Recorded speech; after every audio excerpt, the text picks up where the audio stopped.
Chapter 360. This is not foolishness. It is possible to be completely lost in the cycle of life, and the opportunity to seek confirmation is rare. If you miss this life, you don't know how long you will have to wait.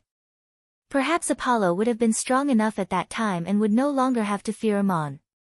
Since Hermes was beheaded, Apollo has been worried about suffering the same fate. How could he not take the opportunity to do something? John still sneered. If he had such thoughts, I'm afraid he would never become stronger. Although I have not transcended eternal life, I also know that Ammonius did not return to the world for Apollo, and Ammonius' search for confirmation has nothing to do with Apollo. Is it wise for him to do so? Ammonius was shot down by Lord Schrödinger in the clouds with an arrow. The past is over, and it has been made clear at the beginning. Themis also shook her head. Of course it is not wise. In fact, Yelena, who has a grudge with Ammon, is very clear-headed. For the past 300 years, she has never asked about Ammon. John, I did not come for Ammon, but for you. I wanted to save you from the cage. Seeing you now, it is clear that you can escape on your own. You have reached the realm of cultivation in this life, and when you go out, there is hope to meet the final test and truly transcend eternal life. John stroked her shoulder and asked meaningfully, after transcending eternal life, where will I go?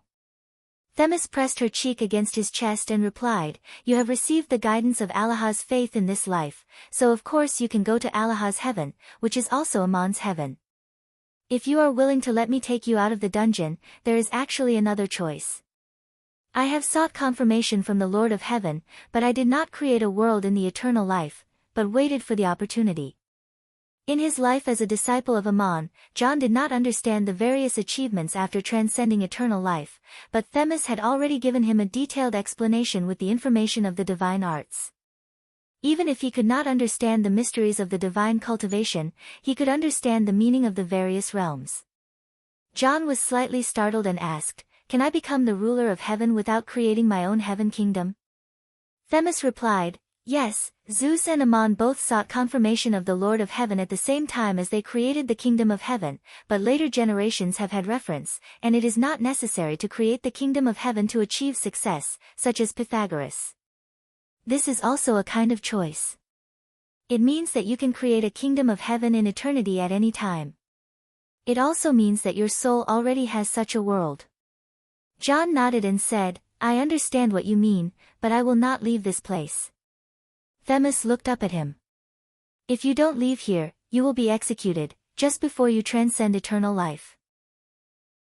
If you go out, you can still usher in the final test of transcending eternal life. Let me take you out, and you can make another choice. John sighed. What I am waiting for is the final test of this life. If I go out, I will not usher in it. The so-called test of fate, judgment of the end of days is not only the whirlpool and lightning that unfolds in eternity. As John the Baptist, I pursue the perfection of this life. My God is still Ammon, and God will not be tempted by eternal life. Themis was also sighing, and when she raised her face, her eyes were full of tears. I also understand that I can't take you away from here. As a goddess, she already had the realm of the Lord of Heaven, so there was no need for John to say more. The cause and effect of all this was clear in Themis' heart. The Olympian gods mistakenly thought that John was the reincarnated Ammon and Herod wanted to kill him. John did not want to explain, and he was more than happy to cause this misunderstanding. He was not only protecting his God, but also the faith in his heart. Even if John the Baptist died, the faith he spread would still exist. And Ammon could also temporarily avoid the interference of the Olympian gods to complete his quest. For John's faith, if he chose to walk out of the cage, he could naturally save his life. But in this way, even if he had achieved the 9th level of the power of origin, he would not be able to reach the perfection of the state of mind, and he would never be able to meet the final test in this life. John held Themis' face, bowed his head, and kissed away the tears overflowing from the corners of her eyes. He said softly, Herod's butcher's knife is the final test of my life. With this achievement, the reincarnated soul will not be lost. Since you have found me in this life, I will find you in the next life. Themis said, you will definitely go to Amon's heaven. Do you know where to find me? Hardedef said, you can create your kingdom of heaven where I am going and guide me here. Isn't this also your wish? He was reminding Themis that she could actually create her own world in Amon's kingdom of angels, just like Prometheus had fused the Olympian heaven with his world. Themis replied, this requires two conditions. One is that Amon has returned to heaven, and the other is that he has achieved the true realm of the gods. John smiled. You finally changed the way you address Amon as Ammonius. In fact, I want to tell you that if Ammonius' wish is fulfilled in this life, Ammonius will return to his heaven, and by then, he will be the god of the gods. The realm that Zeus once sought is just a natural goal for Ammonius. Themis asked with some surprise, you have not transcended eternal life, yet you can see it more clearly than me, the Lord of Heaven, how can you be so sure? John replied, it is precisely because I have not transcended eternal life that I can see the various possibilities from the starting point of the path, and with the reference of predecessors, I can understand the various differences. When Amon created his heaven, his first promise was to merge the Ennead and the Anunnaki divine kingdoms, and guide the gods of the ancient divine clan to enjoy the eternal world. You are not the first to try, Allah and Anu are, and this is the foundation of Ammonius. So as long as his achievements reach a perfect state, he will naturally be able to seek confirmation of the God of the gods, and this is the situation that Amat's great prophecy referred to. Before Ammonius re-entered the human world, he was already the Lord of Heaven, and when he returned to heaven, it meant that the realm was complete, and whether he had broken through to a higher unknown realm or not, he had already sought confirmation of the God of the gods. All of this should have happened before I became an angel, and at that time, if you want, you can find me in heaven, in your world. Themis nodded, when Ammonius returns to heaven, I will enter heaven, accept his guidance, and create my spiritual world in the kingdom of angels. I will wait for you there, and you will eventually find me. Salome returned to the palace hall and bowed to Herod, Father, I have asked for mother's opinion, and the reward I want is, the head of John the Baptist. As soon as these words came out, there was an uproar, some were stunned, and some exclaimed, Oh my God, what a terrible voice, what a vicious beauty. Herod had known this result, but pretended to be surprised and said, What, my dear daughter, did I hear wrong? You actually want the head of John the Baptist? Salome replied expressionlessly, Yes, Father, you did not hear wrong. John refused my love, and he would rather walk into that cage for the rest of his life, so I will fulfill his wish. There was another burst of surprised discussion in the palace. It turned out that there was such a story. Herod's stepdaughter Salome actually fell in love with John the Baptist, and her courtship failed, so she wanted John's head. Herod put down his glass and said, I have promised you all possible rewards, and since you have decided, then I will give you John's head. Not long after, John's head was served on a plate, and many guests closed their eyes as they could not bear to see this bloody scene. Salome's expression remained unchanged as she picked up the head and kissed Hardedef's forehead and lips in front of everyone. She then raised her head and said, Father, I have another request. Please let me bury him. Finally, John was executed, and Herod was also satisfied. He pretended to be regretful and waved his hand, Go, bury him well. The news that the beloved John the Baptist had died at the hands of the peerless dancer Salome quickly spread across the Salem plain. There were different versions of the folk story, and one of the most famous legends accused Herod of his crimes. Herod was lustful, and not only did he marry his brother's wife, but he also coveted his young and beautiful niece and stepdaughter, Salome, and asked Salome to strip and dance at his birthday party. Salome endured this humiliation, wore 7 layers of gauze, and danced for Herod, but made a request. She wanted John the Baptist because she fell in love with him. At this point, the legend was divided into 2 versions. Some said that John refused Salome's courtship, so Salome ordered people to cut off John's head, and held it up to kiss his lips. Others said that Herod hated John for obtaining Salome's heart, so he ordered people to give his head to the peerless dancer. This legend later became a folk story of the gods, and its name was, The 7 Layers of Gauze. Whatever the truth of the matter, John the Baptist was indeed dead, and the Olympian gods and Herod were rid of their mortal enemies. And Salome disappeared after burying John, and there was no trace of her in history. When John said goodbye to the world in the city of Salem, Yoro seemed to have been summoned by something, and he also left the place of penance, crossed the inland lake, and returned to the Salem plain again. At this time, he was already a great achiever, and such a rate of progress not only amazed ordinary people, but also made the so-called geniuses of the world feel ashamed. But if one knew his identity, none of this would be surprising, because he was Ammonius who was reincarnated on earth. 2 years had passed since he was baptized by the Jeddan River and returned to the Salem plain after the end of his penance, and Yoro had actually passed the test of endless life and death. There had always been two views on the experience of witnessing endless life and death. One was to regard it as the experience of many living beings in the world, and the other was to regard it as the experience of one's own soul reincarnating on earth. For passing the test, as long as one's mind was firm and unmoved, there was no difference. 2 more chapters for today, and the second chapter will be added later. Chapter 361. But Yesu did not witness Ammonius' experiences in the test. He only witnessed the 300 years of reincarnation, so the test was easy for him. Why did Yesu not witness Ammonius' experiences in the endless cycle of life and death? Because the endless cycle of life and death was only an achievement of mortals, and Ammonius' re-entry into the cycle of reincarnation was a brand new beginning. Interestingly, Yesu passed the test of the endless cycle of life and death easily, much easier than the initial test of the awakening of desire. It seemed that the higher his understanding, the easier it was to pass the test, which was somewhat incredible.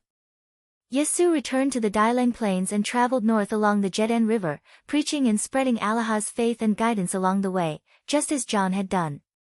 But he was obviously more successful than John, and the influence he left behind was much greater than that of John.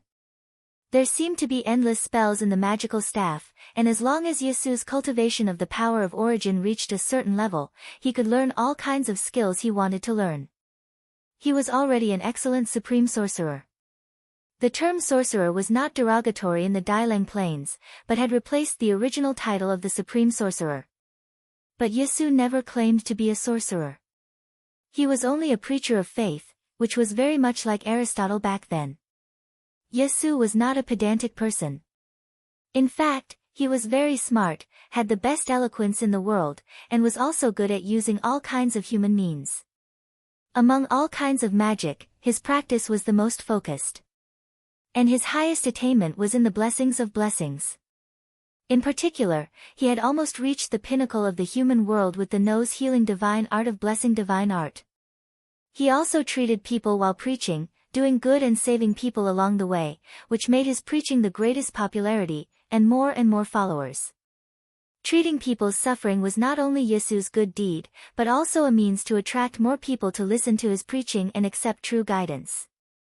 In such an era, the level of medical care among the people was very backward. Many people's illnesses could not be treated in time and effectively. Ordinary doctors often used some analgesic herbs to treat various illnesses. Most of the illnesses were actually cured by the patients themselves. The healing magic of the divine blessing magic was, of course, a miraculous method, but most ordinary people had no chance to enjoy it. Magicians would not waste their magic power to cure everyone. If they overused their magic power, they would also consume their life force. In fact, the number of sorcerers today was no more than the number of mages in the past. Those who mastered healing magic were few and far between. Moreover, they were of noble status. Asking for healing magic was an unimaginable luxury for ordinary people. But Yola didn't care about these things. He didn't hold back on the power he had, nor did he deliberately publicize his miraculous abilities. He only treated people's sufferings. In the process, Jorg told the people that it was not only the body that needed to be healed. His mission here was to guide the people to the temple of the soul. Instead, he chose those with the highest aptitude and comprehension to be his disciples. They would follow him and help him in his cause. In the beginning, there were 12 disciples. These 12 disciples maintained order when Yola preached, followed him on the road, and provided all kinds of help when healing. They were also awakened to the power to heal people and spread the faith Yola preached among the people. It was when he led the disciples north along the Jedn River that Yola heard the news of John's death. John's disciples went south along the Jedn River and found Yola, who was healing people in the village. They knelt on the ground and cried, "Our guide, John the Baptist, has left. May I ask if you are the one in Elijah's prophecy?" Yola neither admitted nor denied it. He sighed and replied, "John the Baptist was a sincere and reliable messenger and guardian of God. He was a great prophet. I respect him, and like him, I don't need any title. I just want to help and guide all those who are willing to accept the baptism of Allah's glory." Just like that, John's disciples followed Yola. Behind Yola's team, there were two people who followed far behind. John's encounter was already a reminder. The angels in heaven were worried that Yola would also suffer the same accident, so they sent Madanzo and Link, who were most familiar with the Dilang Plains, to secretly protect their god. In front of Yola, Moses and Elijah also came to the human world, quietly observing all unusual dangers. These 4 angels never took the initiative to approach Yola. They only mingled in the Dilang Plains as mortals, careful not to reveal anything unusual. They naturally did not dare to interfere with Yola's nose-grinding in the human world, but if the gods of Olympus came to the human world to harm Yola, they would appear to stop them. Especially gods like Apollo, Madanzo wanted to kill them with his own hands. Today, Madanzo was already an archangel, and one of the most powerful archangels. But the journey was peaceful.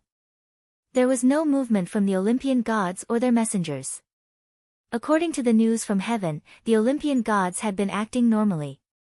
It seemed that they really regarded Hardadef as a reincarnated Amon. After Hardadef's death in this life, it could be said that he missed the best opportunity in the past 300 years, so they temporarily relaxed their surveillance. On the contrary, Yola's behavior, while gaining the people's love, also aroused the jealousy of many people. Those who hated Yola were not gods. On this day, Madanzo followed Yola's team from afar.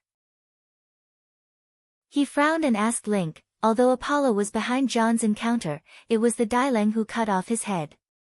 One day, people here will realize that Yola is the prophesied Messiah, the son of Allah in the legend of the Dilang. Yola did not want to hide his identity, he just did not want to announce it. When that time comes, I am afraid that he will suffer the same fate as John. Link smiled bitterly. Our God has his reasons for doing this, maybe this is what he wants. I just think it is a little funny. Ammonius is Allah, he came to the human world to prove his vow. But when the Dilang heard Ilya's prophecy, they called him the son of Allah. How will all this be explained in the future? It is very difficult for mortals to understand. Madanzo also smiled bitterly. Don't worry about this. If Yola's cultivation is perfect in this life, people will naturally explain it in their own way. Haven't you heard of the various myths on the continent? In short, people will not be willing to think that the son of Allah is the son of a carpenter, so naturally there will be a magical and far-fetched story. I am worried about another thing. When the Dilang finally realize that the son of Allah is not the king they imagined, what will happen in their disappointment? Link could not help but nod. Yes, the title of Dilang or Dilang is just a division of their internal status. In the eyes of people outside the Dilang plane, the people here are all Dilang, and their god is Allah. The son of Allah that the Dilang are looking forward to is actually a king like Alexander or Kaiser, who will lead the Dilang to rule the continent. For hundreds of years, people have been looking forward to the appearance of this king, and even fantasizing about what kind of power they will have in the new kingdom. Madanzo sighed with emotion. Once Yola admits that he is the prophesied Messiah, people will find out that the kingdom he is guiding is not that kind of empire. They will call him a liar, and I am afraid that Yola will also be severely punished. Link sighed again. It is not that Yola is deceiving the people, it is that they would rather deceive themselves. But you should also see that there are so many people following Yola, and his influence is growing. The temple of the mind is migrating to the Dailang plain, and the outline of this kingdom has already appeared. Maybe that day will come, and we will not have to worry about it anymore. Madanzo said in a deep voice, that would be the best, but trouble will still continue to appear in front of Yola. Look, there is trouble now. Link comforted, that is our God, although he is immortal in the reincarnation, he should be able to handle it. Yola had indeed encountered a small problem. He had just arrived at a relatively large town and walked into the open hall of the Temple of Allah. This hall was not only a place where the priests regularly preached, but also a place where the people gathered. If anything important happened in the town, it would be announced here, and it was also a place where all kinds of rumors spread. The day Yola arrived happened to be the Sabbath of the Dailang people. Allah and Moses had agreed on 10 commandments, the fourth of which was, the tribesmen work very hard, after 6 days of work, they should rest for a day, and should not be forced to work again. This was the origin of the tradition of the Sabbath. But the Dailang elders, who thought that they controlled the will of the gods, later turned this agreement into a strict rule. All work activities were prohibited on the Sabbath, and even farmers working in their own fields was regarded as a violation of the will of the gods. Doctors treated patients, which was also a kind of work, but on the Sabbath, doctors did not dare to treat patients easily, unless the patient was about to die. As for the priests in the temple, they naturally would not answer people's prayers on this day, and in many towns, the priests who mastered the magic were often the best doctors, or even the only doctors. Yola's reputation had long spread along the banks of the Jordan River, and coincidentally, an incident happened in the town. A man fell from a building and lost feeling in one of his arms. If he did not get treatment as soon as possible, his arm might become disabled, and he would not be able to use it to work and earn money for his family. Chapter 362. When Aman led the disciples into the hall, the wounded man knelt in front of Yola and begged with the help of his family, while the townspeople watched from the side. Some people sympathized with the unfortunate man and hoped that Jonah could heal him. Others, such as the priests in the temple, were gloating over his misfortune. It was a dilemma. If Yola did not heal the wounded man, he would be violating the mercy of the Aloha that he preached. But if Yola treated the wounded man today, he would be violating the commandment of the Aloha that the elders of the Aloha called. Yola looked around and understood what was going on. The cold priests had purposely created this problem for him and were waiting to grab hold of him. Yola stepped forward and reached out to help the wounded man up, saying, God loves the world, please get up. The wounded man was involuntarily lifted up by a force, but he was still there pleading, I heard that you have been preaching the faith of the Aloha everywhere, treating people all the way, and you are a magical doctor. Please heal my arm too. As he spoke, he grabbed Yola's arm and did not let go. Yola smiled and asked, Stranger, which hand are you using to grab me? The man was stunned, and then everyone in the hall was stunned, because the man used the injured and unconscious hand to grab Yola's sleeve. Just as Yola held onto his arm to help Hua Hua get up, he healed his arm without batting an eyelid. It was not a very serious injury, but if it was not treated in time, it was very likely that it would be disabled. Yola did not tell him, I am treating you, or, I want to treat you, but he did it with one hand. The man moved his arm, and except for some tearing pain in his joints, his entire arm had completely regained feeling and mobility. He exclaimed, Thank you, thank God. You must be God's messenger, spreading the voice of God. Wow! Everyone in the hall exclaimed, and everyone began to whisper, praising Yola's magic. The priests who were waiting to watch the show were a little disheartened. They had wanted to find fault with Yola while he was treating the wounded man. If Yola was a doctor, he would have to treat the patient, and if Yola was a magician, he would have to cast divine spells, right? However, Yola was even more brilliant than they had imagined. Just by supporting him, he was able to resolve the pain. Jordan's disciples couldn't help but secretly laugh. Wasn't this injured person just a dislocated joint? Was there a need to make such a big commotion? It was as if they were putting on a show. But Joel didn't forget those who wanted to use this incident to embarrass him. He looked around and said, "Today is the Sabbath, and God made a promise with Moses. The tribesmen are very hard.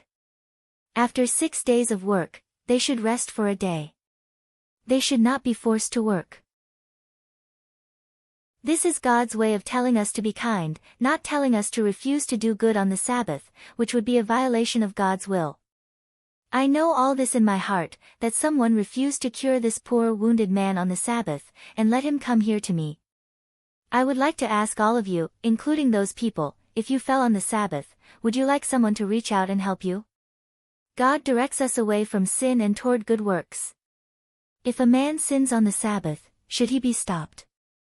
We can rest on the Sabbath, and we should rest, but we should also do what we should do, and we should not stop the kindness of others.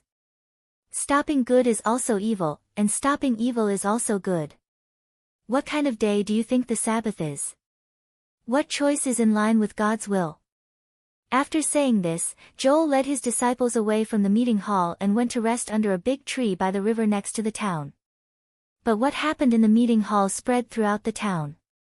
In the evening, people kept coming to salute Joel under the tree and brought him and his disciples all kinds of food. It was as if the whole town was grateful for what he had done, and even more grateful for the inspiration his words had given them. Not only did Joel solve the problem of the priests of Taeklang, but he was also welcomed by the local people. When he preached under the tree the next day, many people gathered around him, and people didn't even go to the temple hall anymore. Obviously, if they had to choose, people would prefer to get the guidance of the Arrow River from Joel. Such a scene made several priests in the Taeklang temple feel a chill in their hearts. Joel's appearance meant that their position was shaken. The tree by the river had become a temple in people's hearts because of Joel's existence. They couldn't let this man continue to do this. They were going to write to the elders in Taeklang to report what had happened. They had to find a way to get rid of such a dangerous person.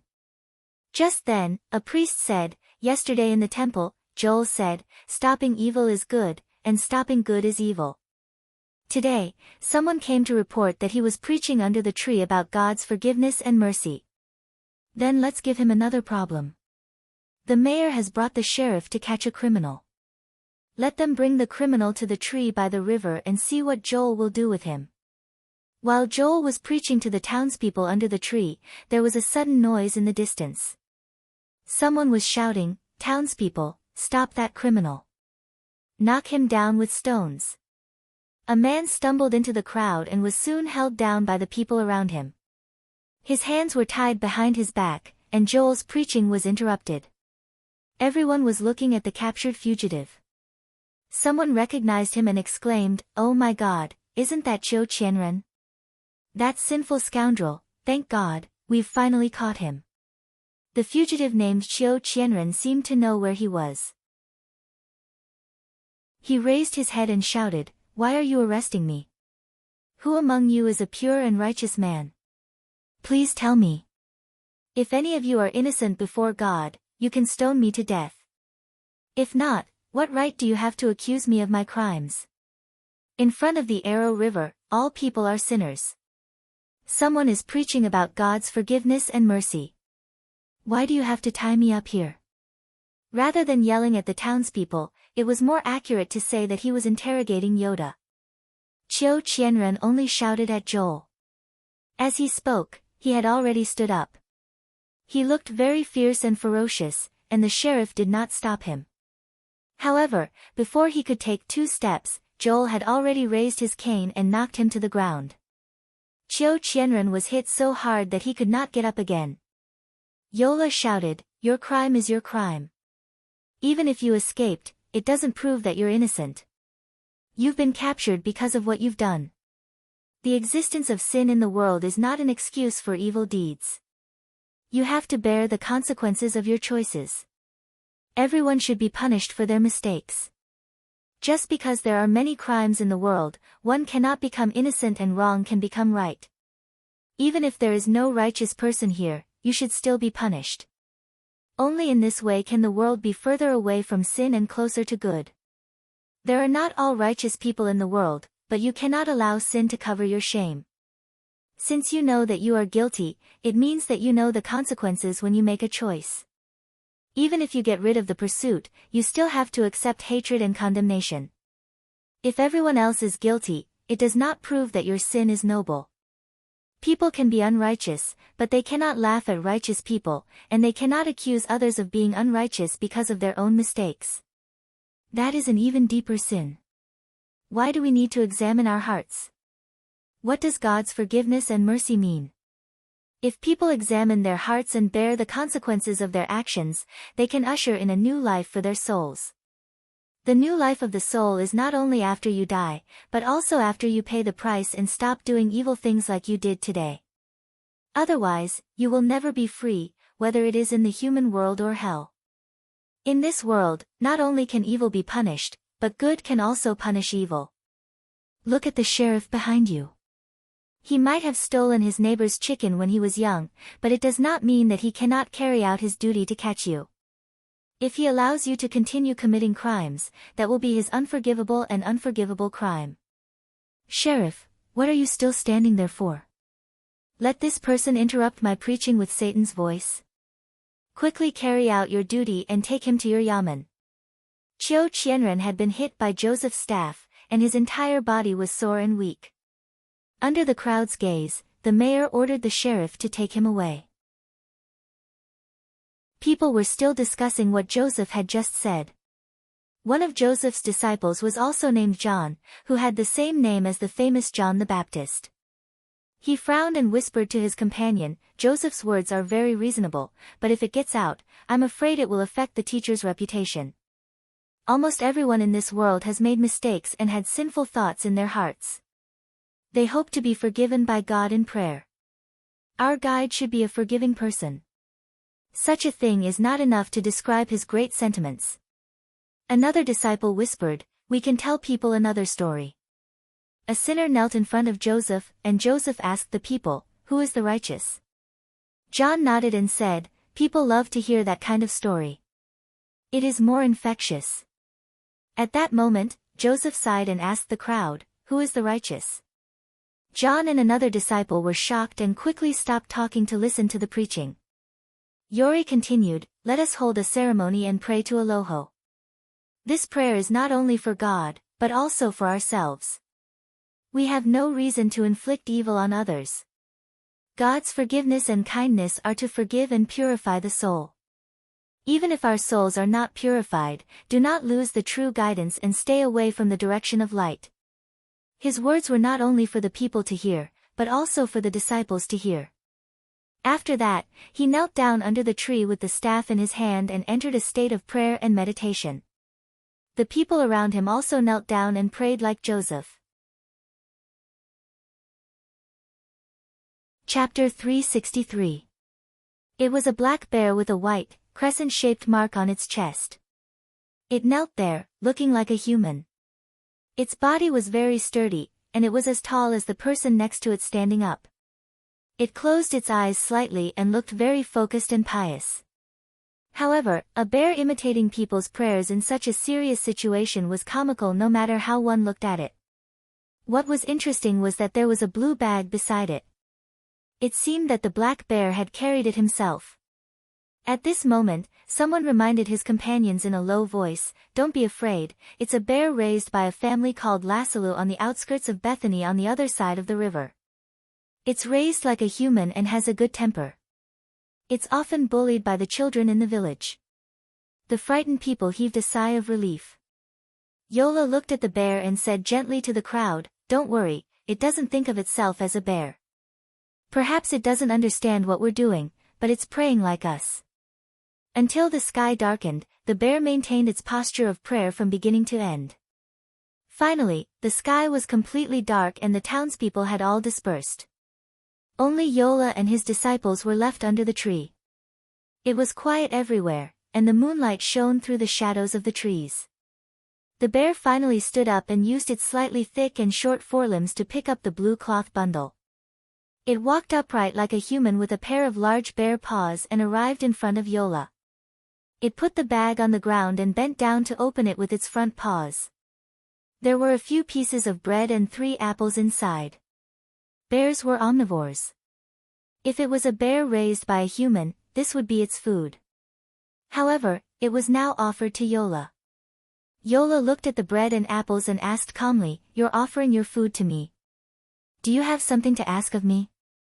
The bear couldn't speak, but it seemed to understand Yola. It kept nodding its large head and raised its front paw to point upstream across the river with a pleading expression. The disciples were all confused. Yola picked up the bag on the ground and stood up. "It wants to invite me to a place. Let's follow it." Many people had asked Yola to treat them, even the most remote villages. However, this was the first time he had followed a bear in the middle of the night.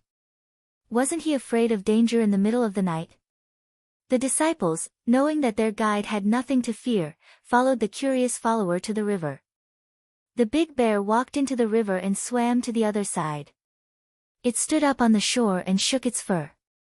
Obviously, it was waiting for Umo and the others to come over. Yola looked down at the blue bag in his hand and saw that there were obvious teeth marks on it. The bear must have swum over from the other side of the river with the bag in its mouth. The food in the bag wasn't even wet. What happened next was even more amazing. Yola stepped onto the water with his staff and said to his disciples, "Follow me." The disciples followed Jesus cautiously, and the ripples on the Jordan River became a footpath. The water was still slightly turbulent, and they walked over it. The bear turned again and began to walk upriver along a path, shuffling upright in the moonlight, neither too fast nor too slow, just long enough for York and the others to follow. One of the disciples frowned and said, "That bear is really strong. Isn't it tired of standing and walking like that? A bear can run much faster than this if it puts its front paws down on all fours. Since it's leading the way for us, why doesn't it walk faster?" The one who spoke was called Judas, which was the name Yola gave him. No one knew why Yola gave his disciples such a name. Hearing the question, Yola smiled and replied, "It's night, and it's a black bear. It doesn't dare to walk too fast, afraid that we'll lose it. Besides, you're asking why it's walking on its feet.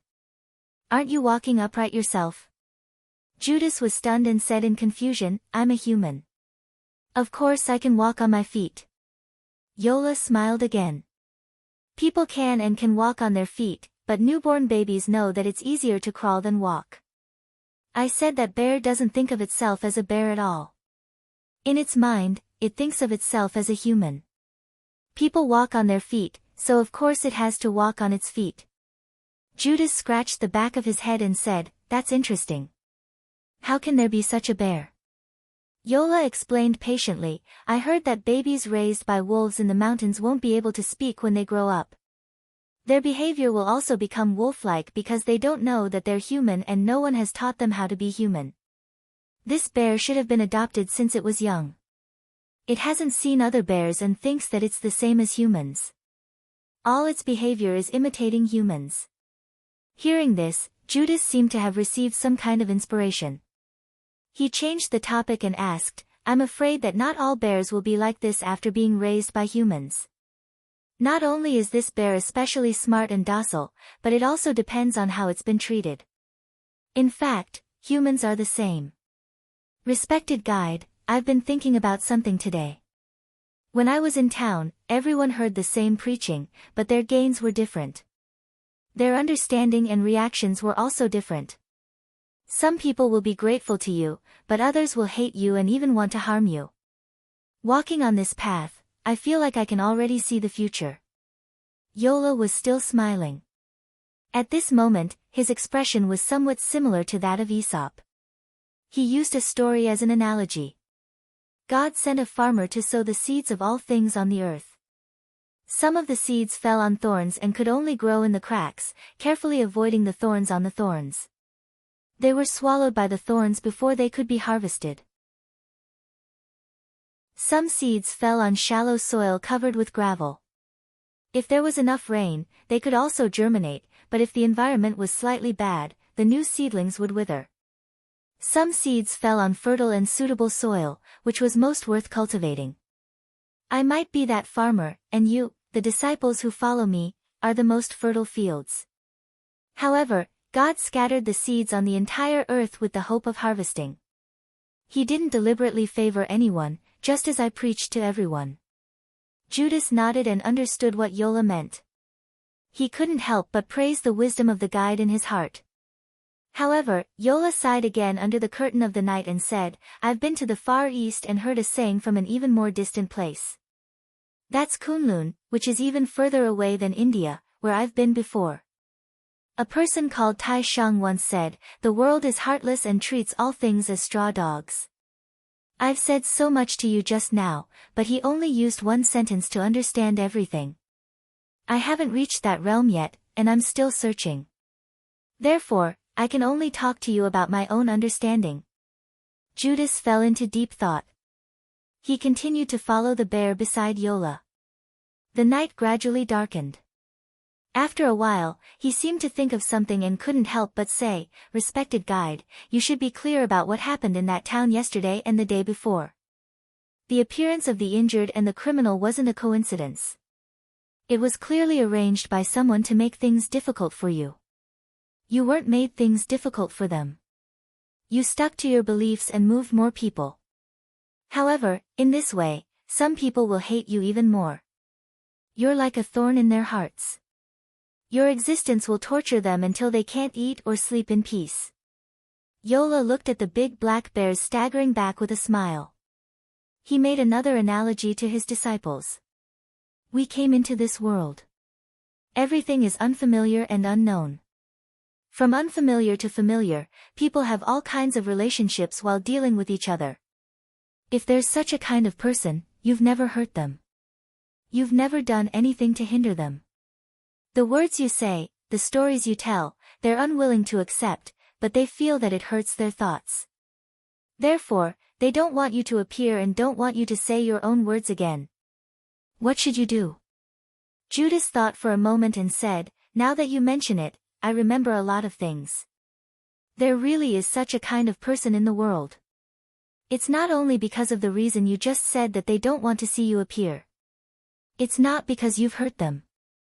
It's even the simplest and most hilarious reason. Perhaps it's because you didn't do things the way they wanted you to do, but you obtained your own achievements. Therefore, when they think of you, they feel uncomfortable. When they see you, they feel inexplicably stimulated." Yola, who had always been serious, also said in a joking tone, "Then let them be excited or disgusted. They think they've found a kind of climax. The pain in their souls is self-inflicted. You don't have to escape or change yourself because of that. My appearance is only to guide those who are willing to accept the guidance, not because they want me to come, and not because they want me to go. To tell you the truth, do you think I care? If that kind of soul is not stung by me, I would feel sorry." Judas blinked, carefully reflecting on Yola's words, and did not say anything along the way. That night, in the town on the other side of the river, the priests in the holy temple had already become somewhat angry. When they heard that Joseph had crossed the river, they unanimously decided to immediately send a letter to the elders of Salem, accusing Joseph of using the power of Satan to bewitch people. Yola was completely unaware of this, but Madanzo and Link, who were following in secret, knew it clearly. The two angels muttered to themselves, and Madanzo said, "Do these priests want to die? They live in the temple of Allah, and actually want to use the name of Allah to frame Allah, who has come to earth." Link said, "It seems that Yola doesn't know yet. Since we've met, we have to do something about it, right?" Madanzo replied, "Don't worry, wait for the messenger to set off, and we'll take him down halfway." Throwing it to Yola along with the secret letter he sent out can be considered a reminder. Of course, Yola, who was hurrying along, did not know the plan of the two angels. At this time, the sky was gradually brightening, and they had been trekking on foot all night with a black bear walking upright. One of the disciples said, "Why is it so far? Where does this bear want to take us?" Yola shook his head and said, "I don't know where it is taking us, but it's obvious that it has walked a long way to find me. How difficult it is for a bear." Chapter 364. Recently, many readers have been guessing how many chapters Tian Shu has left. Actually, there is no need to guess. I have already said that Tian Shu Earth Master, and Spiritual Mountain, are the same. They all have 360 chapters. In other words, it will be finished in the middle of May this year. This has been confirmed long before I put pen to paper. So far, I have published Fugue, Ghost Stalks, Human Desire, Spiritual Mountain, Earth Master, and Tian Shu on the internet. They are all independent stories that focus on different themes and take place in different backgrounds. Even the writing style is different. However, if someone reads all the stories in this series, they will find that there are many very interesting connections between them. In fact, I started thinking about this series of stories many years ago, long before online literature appeared. Thanks to the arrival of the internet era, thanks to a platform like the internet, I have the opportunity to write and publish them. The process of writing is also the process of perfecting various thoughts. Heaven, earth, man, ghost, God, spirit, they cannot be summarized with a single theme. What I write is what I see in the world. Then, I let my imagination run wild. The various systems interweave with each other and become a complete world in words. When Tian Shu is finished, I have finally described this grand concept. It is a weave of the knowledge, thinking, imagination, and various characters over the years. I did not expect that I would finish it. But looking back, I have really finished it. I have used words to build a grand world of reality, thinking, and dreams. It contains stories from ancient and modern times, Chinese and foreign, and the origins of various thoughts. There is the heavenly court, the immortal world, the spiritual mountain, and the heavenly kingdom. There are stories between gods, immortals, and Buddhas, stories between gods and humans. There are also stories about how ordinary mortals become gods, immortals, and Buddhas. It also includes the stories of the mortals around us, and the stories that are happening in the pugilistic world. Of course, limited by my knowledge, I can only describe it to the best of my ability. What I express is my understanding. Some readers have asked me why I call Fugue, Ghost Stalks, and Human Desire, the God, Ghost, and Man trilogy, instead of Heaven, Earth, Man, Ghost, and Spirit 6 parts. Of course, it was not because they were written the earliest, but because the main plots of these 3 novels had a relatively close connection, and they all happened in the background of modern life. All the foreshadowing in the other stories was finally collected in the end. Some people have also asked me about the era in which the main setting of the story takes place. Dubhe should be the first, followed by Spiritual Mountain, and then Fugue. Why didn't I write Dubhe first? Because I don't want to. If I write Dubhe in that order as the first book, people might misunderstand that I'm some kind of missionary. I've already written the first 5 books and expressed everything that should be expressed. If I write Dubhe and complete the structure of the world system, I can avoid such misunderstandings. And why did I write Fugue first? Not only was the story the most interesting, but it was also the foundation of the worldview. The most complete and macroscopic expression of the conceived world was Spiritual Mountain, and the writing of Dubhe was the final perfection. He could finally heave a sigh of relief and get himself a bottle of good wine. Many readers were asking what the next book would be about. I'll announce first, of course I'll write a new book. I'm now a professional web writer, doing what I love. The new book is expected to be released in late July, but I won't announce the title for now. I'm sorry that I'll have to make everyone wait for a while, because according to my habit, I'll only start writing when the main structure of the story is complete. Actually, I've already started writing this new book when I was writing Master of Earth, but I'll only start writing it in the second half of this year. In the meantime, I'll have to add a lot of material to enrich the content and plot. After Dubhe is finished, I'll go to Gusu and Jinling to collect historical stories, because the main setting of the new book will be there. As for the content of the new book, I can reveal a little bit. It'll take place in the contemporary era we're living in, and it's a strange story in an urban setting. Around us, in our daily lives, in the streets and alleys, there may be all kinds of demons. They're no different from ordinary people, and ordinary people can't tell them apart. For example, your company's boss may be some kind of monster, and a certain city girl that you're infatuated with may be the legendary fox demon. Before Dubhe is finished, according to the usual practice, I'll post a post in the book review section to solicit new side characters. When the time comes, I invite all readers who are interested to volunteer. Maybe someone will ask, will this new book have any connection to the story of heaven, earth, man, ghosts, and spirits?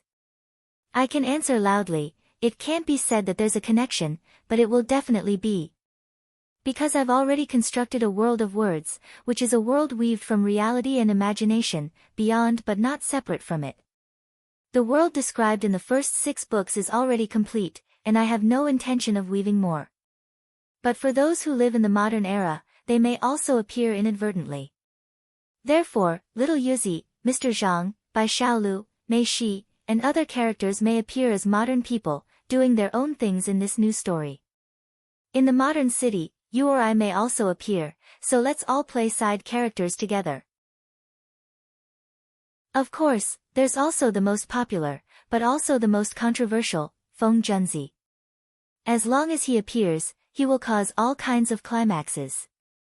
Then, he will definitely appear, no matter who likes it, no matter if he has time or not, I'll invite him to appear. Chapter 365. When the sun showed half of its face on the horizon, the big bear finally walked into a village. It stopped beside a well, panting heavily. It seemed that it was also very tired from the journey. It was still early, and it was not the busy farming season. Most of the people in the village had not left their houses yet. Only a girl came to the well with a large clay pot. The bear only stopped when it saw the girl. It held the edge of the well with one paw and pointed at Yola and the others with the other. It gestured anxiously at the girl, but no one knew what it was trying to say. The girl looked in the direction the bear was pointing at. She was surprised to see so many strangers in the village. She turned to the bear and asked, "Wei Wei, did you bring them here?" "That person is holding my headscarf." The blue cloth in Yola's hand was the girl's headscarf. It seemed like the bear belonged to her family too. Joseph was supposed to step forward and say something. He was never a rude person, but at this moment, he was abnormally stunned. He stood on the spot like a stone statue, leaning on his cane. His eyes were fixed on the girl. It was Shima, an ordinary village girl from the countryside. She did not wear a headscarf when she went out to fetch water in the morning. Her soft long hair hung loosely down to her waist. Although she was wearing a coarse cloth dress, it could not conceal her beautiful youthful aura. The luster in her eyes was like crystal dewdrops in the morning glow. The bangs on her forehead were a little messy, and the way she looked at Yola and the others was also a little flustered. He had to admit that she had a unique natural elegance. But Yola had seen women before. How could a village girl make her lose her composure like this? No one could clearly see what the girl was feeling. It was like the spring breeze blowing green the fields, or the sun melting the ice and snow. The deeply sealed imprint in her soul was instantly awakened. Yola did not recognize her at first, but he understood why he had come to the human world. Ammonia's soul imprint was awakened. The next moment, he knew who he had met and what had just happened. The girl gazed at Jodi for a moment, and in the first rays of the morning sun she thought she had seen a god. Yomo appeared at the entrance of the village facing the morning sun. His entire body, including the cane in his hand, was shrouded in a layer of faint golden light. The disciples also had an indescribable feeling or reaction. They also saw the faint golden light that enveloped Yola's body. Their guide seemed to have become different in that instant. An indescribable aura filled the air with Yao Hui at the center. It was mysterious, solemn, and filled with warmth. In the distance, Madanzo and Link also felt this aura. They exclaimed in unison, "Great! This is bad." Why would these two angels say two completely different things? Because they sensed Ammonia's aura. When Amon left, he merged the god's tear left by Maria into his body and mind. When he saw the reincarnated Maria, his soul imprint would be awakened. This was, of course, good news. However, the aura that Yola emitted at this moment could not be concealed. It was possible that other spies would notice and expose his identity. Of course, the disciples around Yola didn't know about these things. Seeing Yola staring at a strange girl in a daze and losing his composure, someone quietly pushed him and said, "Dear guide, what's wrong?" Yola's body shook, and the golden light faded away. He returned to his normal appearance. Even though his soul was in turmoil, his expression returned to normal in an instant. He took a step forward and asked in a gentle voice, "Girl, is this bear your family raised? Is this bag of food your headscarf? This bear is very smart. It brought me here." The girl nodded and said, "Its name is Weiwei. My brother found it in the forest. It was very small at that time and had not fully opened its eyes. It grew up in this village and was very docile like a child. It suddenly disappeared a few days ago. So it ran out. I hope it didn't scare you." Yola had already walked in front of the girl and opened the package. "I see. Do you know why it brought us here and even offered its food to me? This apple has been picked from the tree for 4 days. It walked a long way to find me on the other side of the river. This blue headscarf is yours, right? It's called Weiwei. What's your name?" There was an imperceptible throbbing in his voice as he asked the girl a series of questions. The girl lowered her eyes slightly and replied, "My name is Maria." Yola's voice finally trembled. "Oh, what a coincidence, Maria. My mother is also called Maria." He was telling the truth. Yola's father was called Joseph and his mother was called Maria. Maria was a very common name nowadays, so such a coincidence was not surprising. However, Yola's heart was filled with emotion. He stared at the girl in front of him and felt as if he had found her in another world. The girl in this life was actually called Maria. Perhaps it was because Yola's gaze was too hot, giving off a sense of oppression. The girl quietly took half a step back and looked up. "Stranger, do you always hit on girls like this?" Yola finally realized that he had lost his composure and smiled in embarrassment. He also took half a step back and said, "I'm telling the truth. I feel very close to you when I hear your name. I don't know why this bear called Weiwei lured me here. Is it to see you? The bread and apple might be very precious to it, but I can't accept such a gift easily. You must know why it wants to see me, right?" The girl did not smile until now. She looked at Yola and asked the most important question, "Who are you?" Yola almost blurted out, "I'm a Mon," but he tried his best to reply calmly, "My name is Yola." "Yola." Maria let out a cry of surprise. She lost her grip on the clay pot and it fell to the ground. Yola pointed with his cane, but the pot did not fall to the ground and shatter. Instead, it strangely froze in the air. He took a step forward and picked up the pot, handing it back to the girl. "Take your things and don't break them again. Why are you so surprised when you hear my name?" The girl put down the pot and seemed to reach out to grab Yola's sleeve, but she did not touch him. She cupped her hands in front of her chest and said, "It's you. I've heard of your name and the legends. My little brother Lazarus is sick, very sick. I told my sister at home that if you could come here and spread your gospel, Lazarus would be saved. Weiwei is very smart. Although it can't speak, it understood what we said. My sister and I had to take care of my brother, so we wrapped some food for him with a scarf. I didn't expect it to go to you with the package in its mouth. It took 3 days to invite you here." The girl's tone was very urgent, and her expression was very emotional. Tears welled up in her eyes. Yola quickly comforted her. "Don't worry, I'm already here. Take your time." He told Maria not to worry, but there was another person beside him who was very anxious. Weiwei walked over and gently pressed its big bare paws on Maria and Amon's shoulders, as if it wanted to pat the two of them together. It raised its paws and pointed in a direction half a mile away from the village, whimpering as if it wanted to say something. Maria could no longer hold back her grief. Tears flowed down her cheeks. It's too late. You came back too late. Lazulu passed away 2 days ago. At this point, she seemed to suddenly remember something. She knelt down in front of Yola and begged in a sobbing voice, "The legends about you are so magical. May I ask if you can bring the dead back to life? If you can, what price do I have to pay to ask you to do it?"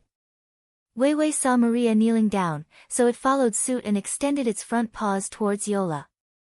Yola sighed in his heart. He didn't want to see Maria cry the most, but he had just reunited with her in the cycle of life and death, and now he saw her so sad. He bent down and said, "I also hope to be able to bring the dead back to life. If that's the case, you don't need to ask me for help. I'm willing to do everything I can to help you. Unfortunately, I don't have it. Even the gods can't reverse life and death.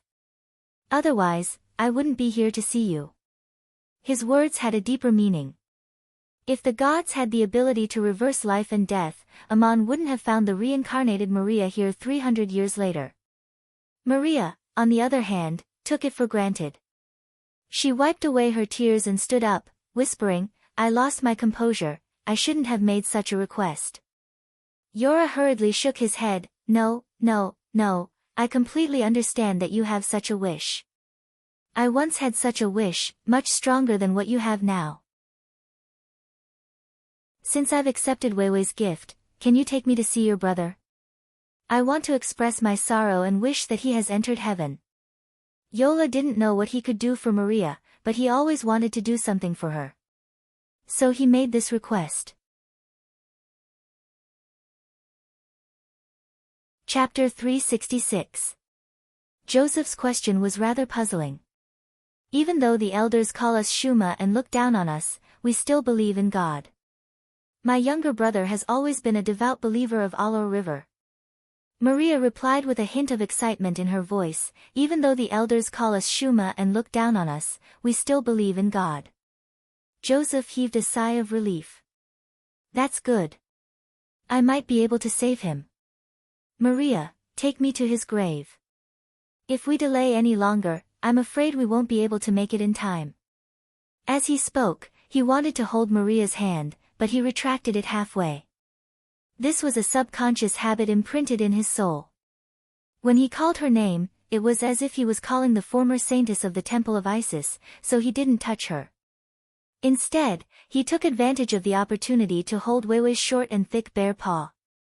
Whether it was the Shuling or the Shuma, they all followed the same tradition. After death, their bodies were wrapped in white cloth and placed in a tomb made of stones. Then, sand was piled on top of the stones to form the tomb. The news of Joseph's arrival spread to the village, and many people rushed to the cemetery to see what was going on.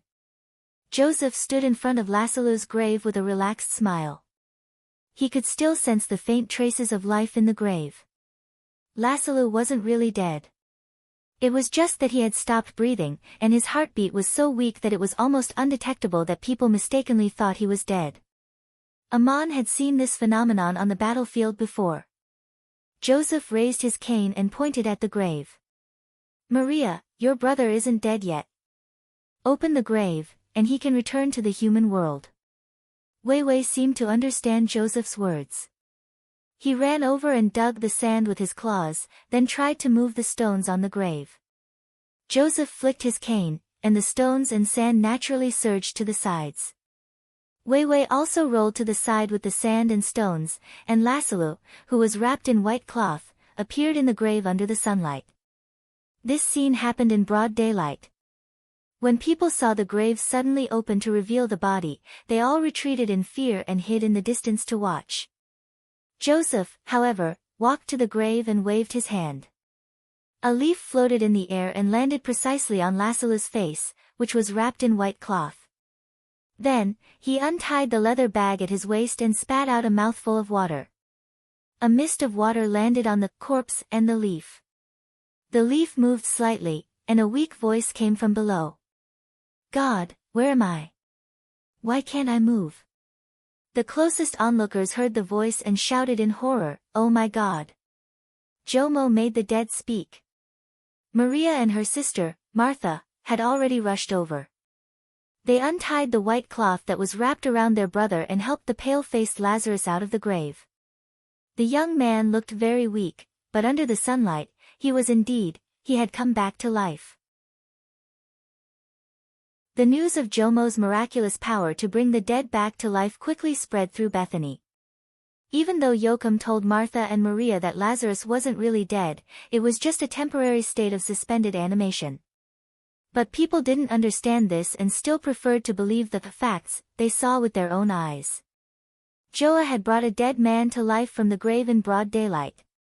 It was impossible for him to explain it to everyone, and it was impossible to explain it clearly in real life. The so-called fake death, in people's eyes, was also a real death. Otherwise, Sister Ma wouldn't have been able to accept the fact that she had buried her living brother in the grave. Those who followed Joseph and were grateful to him were naturally more willing to preach such a miracle.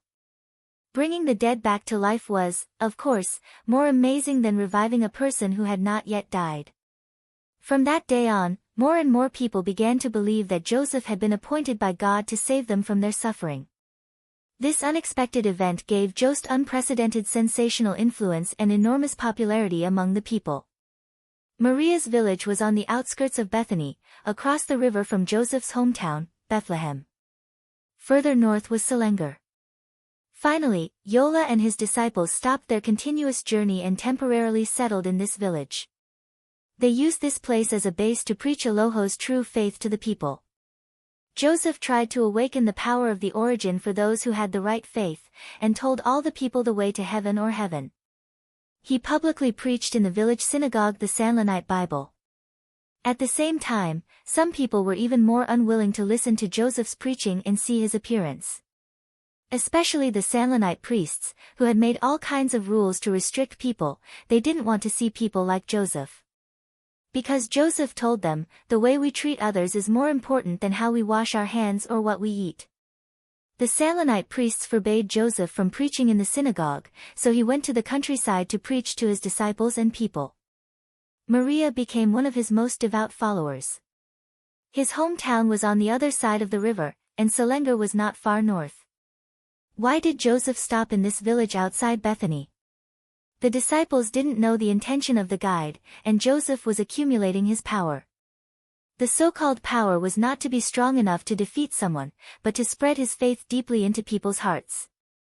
At the same time, he wanted to spend as much time as possible with Maria. Joseph saved Lazarus' life, which was equivalent to agreeing to Maria's request at the well. Maria asked Joseph how she should repay him. Joseph smiled and said, "I want you to give me a gift." Maria said sincerely, "No matter what gift you want, just tell me, and I will do my best to find it and present it to you." Joseph was still smiling. "You've already given it to me. Do you still remember the package? The blue cloth that wrapped the food was your headscarf. Can I keep it?" Maria quickly replied, "Of course." After answering, Maria left Joseph's place and went to a place where there was no one around. Her face turned red, and her heart beat wildly. A grown man asking a girl for her headscarf as a gift. What kind of metaphor was this? If it was someone else, Maria would naturally have a normal imagination. But she didn't dare to think that way about Joseph. In the eyes of his followers, Joseph represented the existence of God, and he preached the faith of God. Women like Maria didn't even dare to touch him, and could only look up to his glory with a pious heart. Maria was indeed a very loyal follower. She often asked Joseph all kinds of questions, and he would answer them in front of everyone. One of the most famous questions was about how people should pray. This question and answer session was actually related to the bear named Wei Wei. Joseph would often lead the crowd in prayer and meditation after his preaching, purifying the soul with focused introspection. This was also a kind of power awakening ceremony. Only those who were talented and devout could awaken the power of the origin. Wei Wei didn't understand these complicated preachings, but it was the most loyal listener. Every time this happened, it would kneel down, put its front paws in front of its chest, and pray devoutly. It even became a part of Joseph's scenery. Joseph's preaching could make a bear listen so devoutly, which became one of the miracles people preached about him. Many people came to see him, and then were moved by his preaching and became his followers. In fact, when it came to praying rituals, the ones in Shalom were more complete and complicated. The way Bjork held it in the wild was much more solemn and sacred. When the priests in Bethany heard the story of the bear, they ridiculed the people, that Joseph is just a deceiver. He wants people to learn to pray like a bear. Does he want people to become as ignorant as a bear? Someone else said, a trained bear pretends to pray to attract people to listen to his preaching, but what's the point of praying like that? Joseph is just like those entertainers who perform monkey shows. This kind of questioning was very tricky. When Maria heard the news, she couldn't help but ask Joseph, respected guide, how should we pray? If Weiwei only pretends to pray, will he also receive God's guidance? Joseph smiled, stood up, and said something that surprised everyone, actually, it's more important when you don't pray. Seeing that everyone was confused, Joseph explained, what is the purpose of praying to God? It's to purify your soul. Not to tell God how you believe in Him sincerely. The result of purifying your soul is reflected in your daily words and actions, and in how you treat others. The kind of person you become determines whether you really believe in God. There's no need to imitate Weiwei, the bear, but you shouldn't laugh at him either. Your prayer is your prayer. Weiwei may not understand what we're praying about, but he once found me with food in his mouth for 3 days and 3 nights in order to save his benefactor, and invited me here. This bear thinks of himself as a human, and knows how to treat others better than most people. Jonah calmly and sharply countered the question, letting the believers understand what true prayer was. When the news reached the priests in Bethany, they were panicked and angry at the same time. One of the elders said, we must stop Joseph. If this continues, I'm afraid everyone will follow him. Another priest said, it's best to get rid of him or imprison him, but what kind of crime or excuse can we use? Chapter 367. The priests of Bethany conspired to spread rumors, but this despicable plan did not come to fruition. Soon, another sensational rumor spread among the people. This news made it impossible for the priests to spread the rumor they had prepared, or it would arouse public outrage. Because people were saying that Yola was the deliverer, the son of Eloho, and the true Messiah in Elijah's prophecy. Some people had talked about John in the past, but John had died and hopes were dashed, so the discussion died down. However, Yola's appearance gave people new hope. Yola healed people along the way and preached the faith of Eloho. What was even more surprising was that he had the power to bring the dead back to life. People thought that this was a miracle that could only happen with God's approval. The news spread quickly in the Valg Plains as if it had wings, and the first appearance of this story was actually related to Maria, the girl of Bethany. He made an appointment to stay in the countryside of Bethany, and his influence grew. People often invited him, even if no one knew that he was the legendary son of Eloho. But he was a miracle doctor, which was enough to be respected, and many people would try to befriend him. A rich and powerful lord lived outside Bethany. He heard of Yola's reputation and invited him to his home. There would be many distinguished guests, and he asked Yola to preach and bless them at the banquet. Jesus had never discriminated against the poor villagers and the lowly Samaritans. Some people had already regarded Yola as only a guide for the poor and commoners, and thought that he would not accept such an invitation. To their surprise or disappointment, however, they all accepted the invitation. One of the disciples asked, esteemed guide, why would you accept an invitation to such a banquet?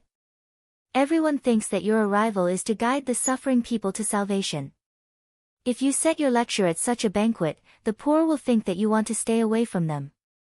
Yola shook his head and said, if someone says that, tell them that the faith of God belongs to everyone, rich and poor, noble and humble. Those who think that God belongs to themselves are on the wrong path. The banquet was set up in a luxurious courtyard. There was a beautiful fountain at the side that brought a trace of coolness. The guests all sat around the fountain, and the table was filled with delicious wine and delicacies. Some who had not accepted the invitation came to the courtyard, and they stood by the corner of the wall to listen to Joseph's speech. Jomo came barefoot, washed his feet in the fountain, and took his seat. At this time, a Shima girl walked over with an exquisite clay pot in her hands. It was Maria. The clay pot was filled with an expensive perfume. With a reverent expression, she sprinkled the balm on Jomo's hair and bent down to clean Jomo's feet with the rest of the balm. Then, she quietly retreated out of the courtyard. While she was doing these things, Johann didn't say a word. He didn't give in or avoid her. He just looked at her tenderly. The guests at the banquet were all stunned. The great lord asked in surprise, "Yao Qi, you're already the guide of countless believers, an honorable and cold man. How could you let a Shima girl get so close to you in front of so many people?" Johann was puzzled. He asked in return, "If two people both owe a debt, and one owes 5 gold coins and the other owes 500 gold coins, and the creditors decide to write it all off, who do you think should be more grateful?" The host of the banquet replied, "The one who owes 500 gold coins, of course." Johann smiled. "Since you think so, you should understand what I mean. For someone like you, who has wealth and power, the desire to relieve the suffering of your soul may not be so strong. But for her, the feeling is different, and my speech is no different. You invited so many distinguished guests to a banquet for me, but you didn't ask me to wash the dust off my feet. You didn't even greet me with a sincere hug. But she poured the precious ointment on my hair, and cleaned my feet. Since I can accept your invitation, I should accept her blessings. That is the true ritual of a pure soul." At this time, one of the guests suddenly cried out, "Messiah! That's a blessing for Messiah." This cry brought everyone back to their senses. They all remembered the prophecy of the prophet Elijah, the Messiah will come and lead all those who truly believe in the Alor River to build their homeland. Just like how Moses led the people of Talang back to their homeland to build a home flowing with milk and honey. The word, Messiah, means, deliverer. In the legends, people poured precious balm on the hair of the deliverer to show their reverence for the glory of God. The Shima girl was such a ritual. In her heart, Johann was the Messiah, the deliverer in the prophecy of the prophet Elijah. What did it mean for Johann to accept such a ritual in front of everyone? Although Yola himself didn't say anything, everyone had an answer in their hearts. Johann had never announced that he was the Messiah in the prophecy, the son of the Alor River in the legend of Talang. But when people finally realized this and spontaneously used such a ritual to bless him, he accepted it without rejecting or denying it. The prophecy of the Talang Plains spread for nearly 100 years had a far-reaching impact. When the priests of Bethany heard the news, they knew that spreading rumors to slander Johann would not be of much use. If people believed that Johann was the son of the legendary Alor River, then those who slandered him would be besieged and reviled. People had been waiting for the arrival of the legendary Talang king for nearly 100 years. If he wanted to deal with York, he could only get rid of him like how he dealt with John in the past. So the priests of Bethany decided to send a messenger to the elders of the Talang temple, reminding them to eliminate Johann as soon as possible. Allahan had made a covenant with Moses, "Do not kill the innocent. Do not take the lives of others for money or selfish desires." This was one of the 10 commandments that Moses left for the people of Talang. But now, these priests who enjoyed secular status in the name of Allahan were plotting to kill Allahan himself. All of this was clearly seen by Link and Madanzo, who were secretly guarding Johann. Coincidentally, the town that Johann had passed through not long ago also sent another messenger through Bethany and was about to enter the city of Talang. The content of the messenger's report was also about the threat that Johann's behavior posed, and to remind the elders that they should try to imprison or kill this man. Link said to Madanzo, "They came just in time. We'll catch these 2 messengers together and give them to Johann together with the evidence of their crimes." When Madanzo was about to answer, the 2 angels suddenly heard Amon's voice in their souls, "Let the messenger go to Talang. Even if they don't go, the elders of Talang are already planning the same thing. This is the test that I have to face when I come to the human world. You all know what the so-called test of fate judgment of the end of days, is. It is the process of how a man becomes a god. But how does a god become a man? This is the proof I seek. I have to face that fate, and the real people who will be judged are the people who gave me that fate. The two angels understood that this was the fate that Johann had to face when he embarked on this path. As for what kind of proof their god was going to complete, Madanzo and Link were not very clear, so they asked in their souls, "My god, what can we do for you?" Amon's voice laughed and said, "Thank you for your protection, but there is no need to do anything more for me. If you are willing, you can prepare some bread and salted fish for me, as much as you can." Johann knew what fate he was facing, he was just waiting for the right time to meet it. The disciples did not know all of this, they were overjoyed that Johann was the prophesied Messiah. They were the earliest followers of the legendary king of Talang. When they thought of this, they rejoiced and were full of all kinds of beautiful longings for the future. Maria did not expect that her heartfelt blessing would cause such a big chain effect. Finally, one day, she could not help but ask Johann, "Dear guide, can you tell me? You are the Messiah. Although I believe it, and people think so, I want to hear it from your mouth." Johann looked at her and replied, "Do you really want to hear it from my mouth? Then tonight, please wait for me in your room." Anyone could imagine what it meant for a man to ask a girl to wait for him in his room in the middle of the night. But Maria did not dare to think that way. How could the legendary son of the Aloha, the great savior Messiah, have any unusual relationship with a girl like her?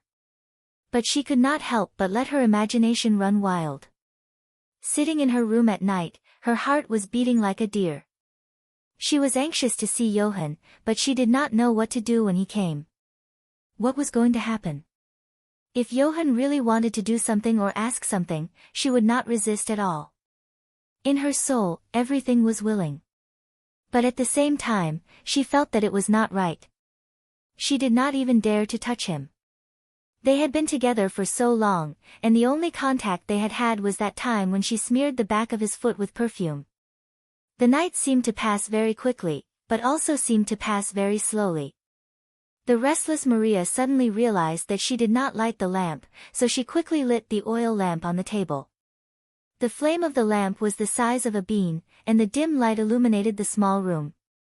Then, Maria saw Johann. Joel's figure slowly appeared in front of Maria as the light shone.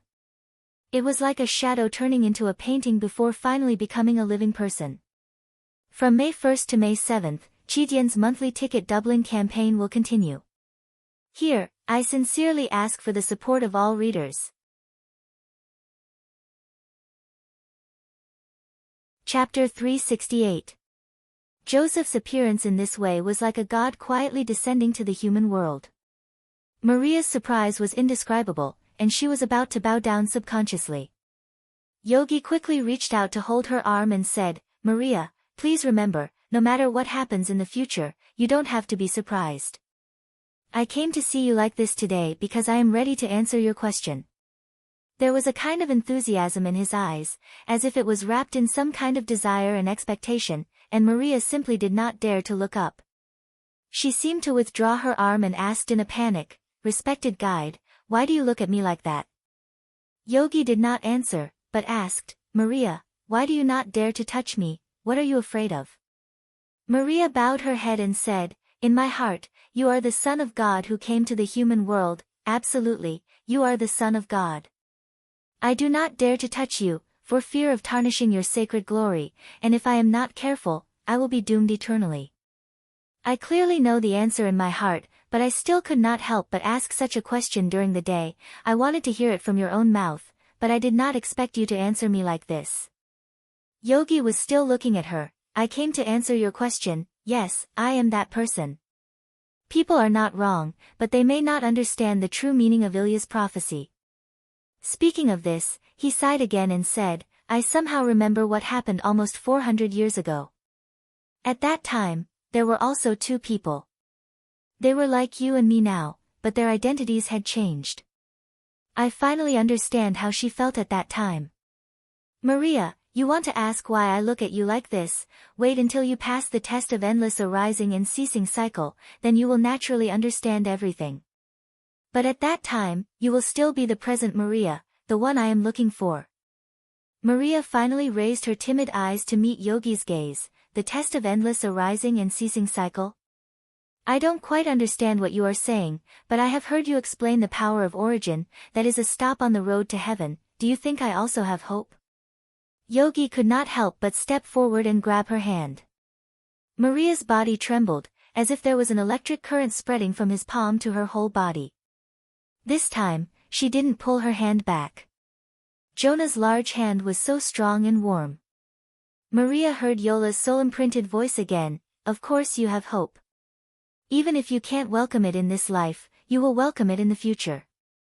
Since I've found you, I'll definitely wait for that day, but I'm afraid Jory won't be able to wait for that day.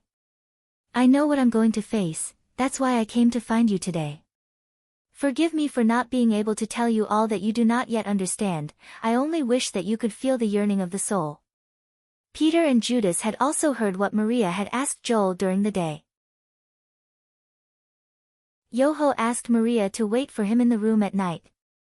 He was going to answer her there. Peter was very curious, so he pulled Judas to a tree in the village and looked at Maria's house from afar. He wanted to know when Jojo would go. Judas asked, "Why are you so nosy?" Peter said seriously, "Our guide is the legendary Son of God. We, the followers of the Son of God, should also be guardians and protect the safety of the Son of God. Isn't this reason enough?" The two of them waited under the tree, but they did not see Yoho appear. In the middle of the night, the windows suddenly lit up, revealing the projection of Yoho's figure.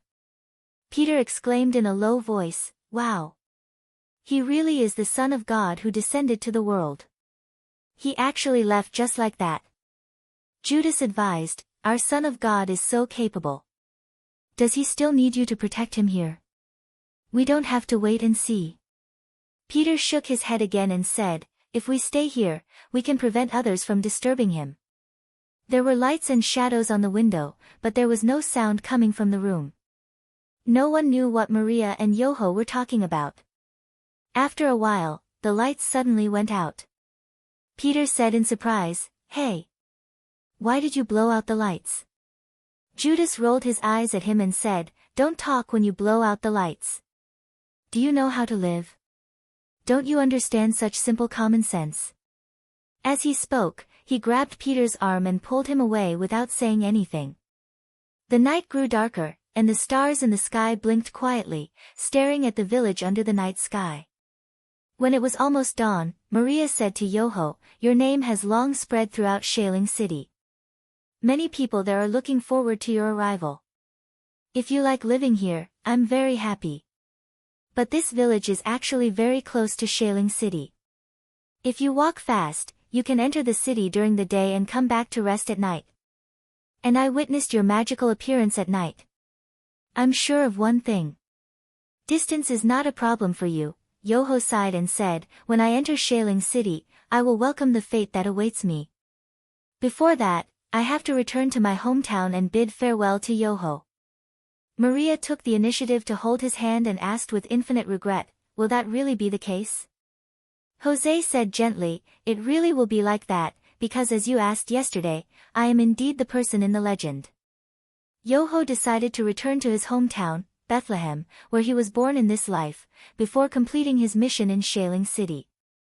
He wanted to bid farewell to his parents. On this day, he took the disciples on their journey, but he did not ask the believers in the village to prepare food.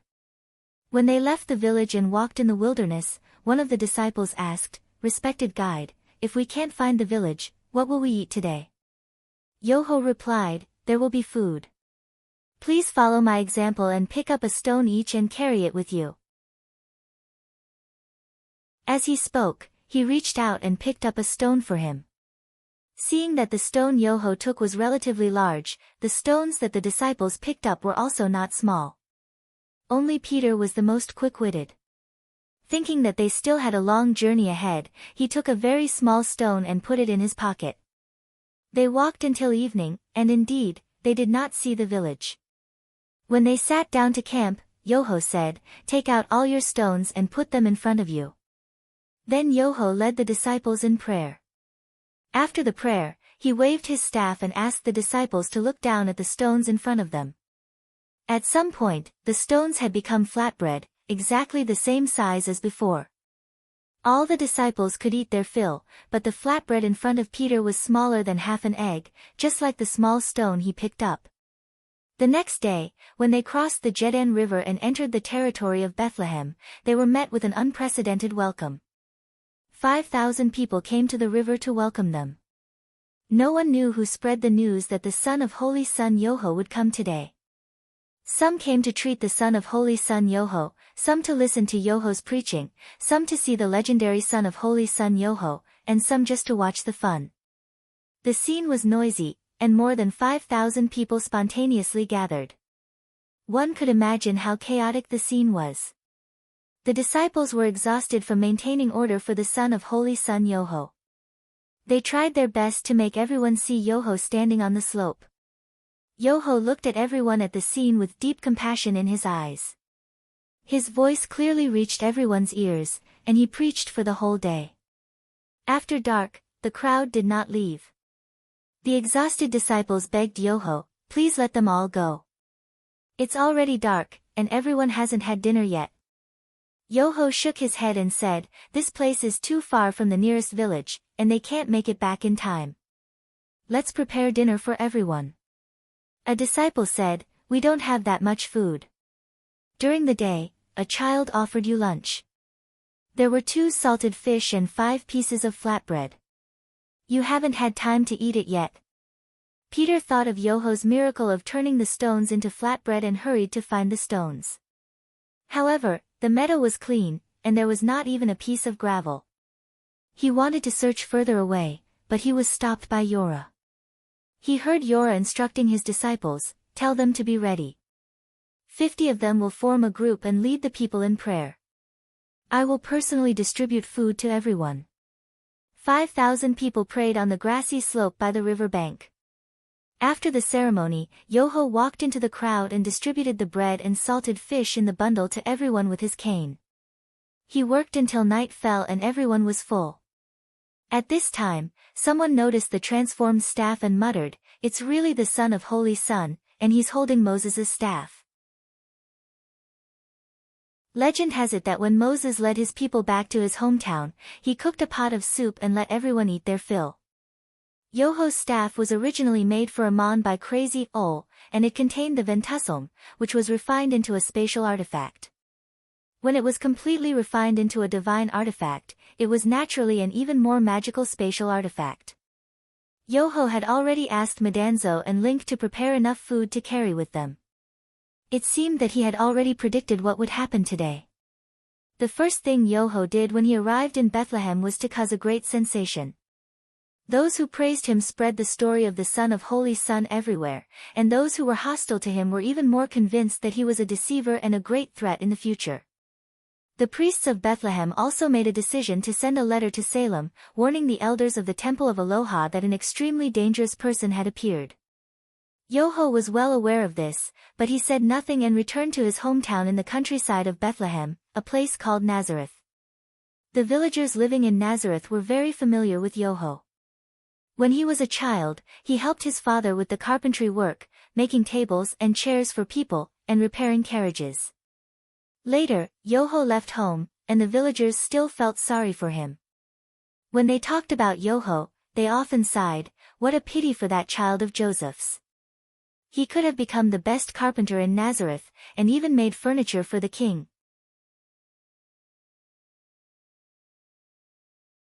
Chapter 369. The people here had also heard of the name of the Son of God and rejoiced at the arrival of the Messiah, because God had appointed the Messiah to bring the gospel to the poor and to save all the oppressed people of Salem.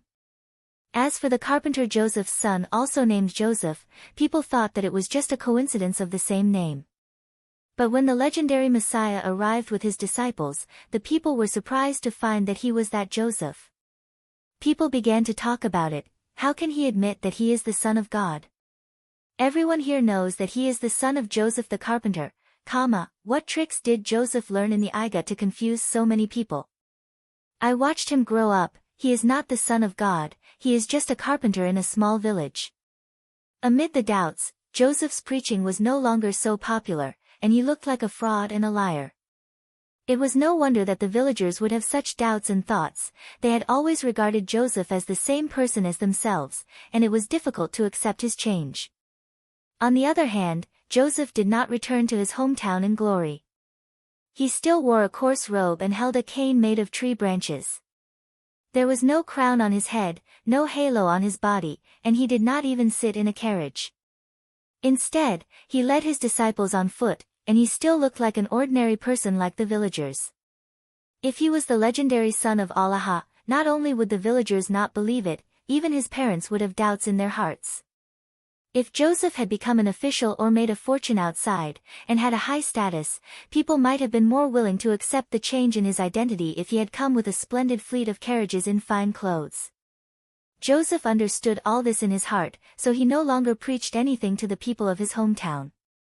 After settling the disciples, he returned home and continued to help his father with his carpentry work. This made his parents feel very gratified. The son they knew was back. However, the disciples could not accept their son of God only doing carpentry work at home, and after a while, they finally could not help but come to Joseph and say, "Dear guide, why did you return to the village to work as a carpenter? You are the Messiah prophesied by the prophet, have you forgotten your mission?" Yora was working on a chair with a hammer in one hand and a chisel in the other. He sighed and said to his disciples, "I have never forgotten what I came to do. I returned to my hometown and came to my parents' side. This is also a kind of farewell. I don't have much time left. Respect your parents. Never forget who brought you into this world and gave you life." This was the promise God made with Moses. John asked again, "Then what should we do? Continue to wait for you?" Yora shook his head and said, "I'm still here, and you're already confused. If one day I'm gone, what will you do?" I spread the faith of God, and you can spread it like I do. The disciples asked, "What should we do?" "Imitate me. You've all seen the bear named Vivi. Although he can't understand complicated preaching, he can still imitate people's prayers. Have you not learned anything after following me for so long? We come into this world with nothing and no knowledge. It's our parents who gave us life and raised us. We learn all knowledge and skills by imitating them. But in the end, you have to know clearly what you're doing, and truly understand and accept the faith you're pursuing. Go. Go to the villages and do what I've done, not stay by my side and sigh." Yora sent them to various villages to preach the gospel of God and heal people's suffering. He specifically instructed them, "Don't bring too many things when you go out. Pray for those who receive you warmly. If someone doesn't welcome your preaching, don't be angry. I've set a time limit of half a year, and I'll wait for your return in my hometown." The disciples who accompanied Yora were the most talented and perceptive among his followers. Yora awakened the power of the origin for them. He focused on teaching them the blessing magic, and taught them other skills according to their strengths. However, Yora did not explain the various levels of achievements like he did to the temple guide mages. Instead, he focused on explaining to the disciples what tests they needed to pass to embark on the path to heaven. About half a year later, the agreed time was almost up. The disciples came back one after another. They were travel-worn but in high spirits. They went to preach the gospel of Yora and spread the faith guided by Allah in the way Yora taught them. Although they were not as successful as Yora himself, they all achieved their own achievements.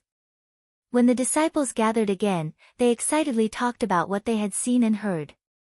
The gospel that Yora preached was obviously more popular in other places than in Nazareth, and Yora still stayed at home as a carpenter.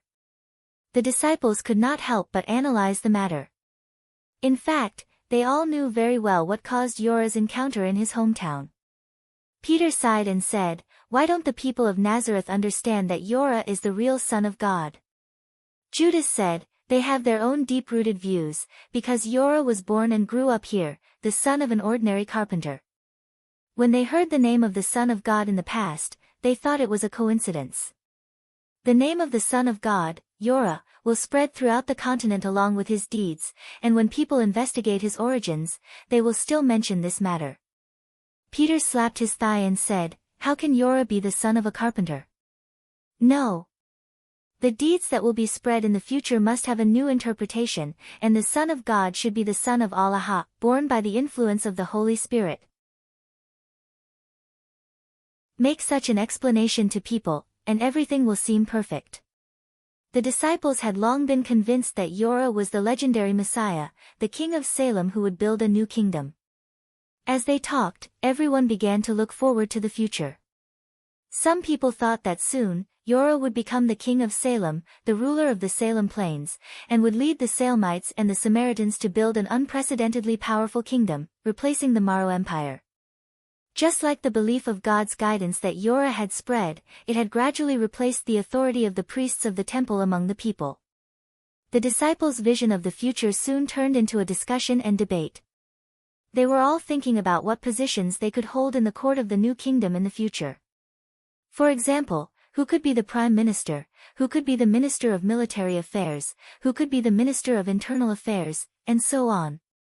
Peter was the most enthusiastic. He thought that he could be the head of all the officials, and the minister of finance, of course, should be Matthew, who had once been the Maro Empire's tax official. When the discussion was at its most heated, the disciples suddenly heard Yora's voice. "Who do you think I am?" Everyone stopped talking and looked up, only to find that Yora had appeared in front of them at some point.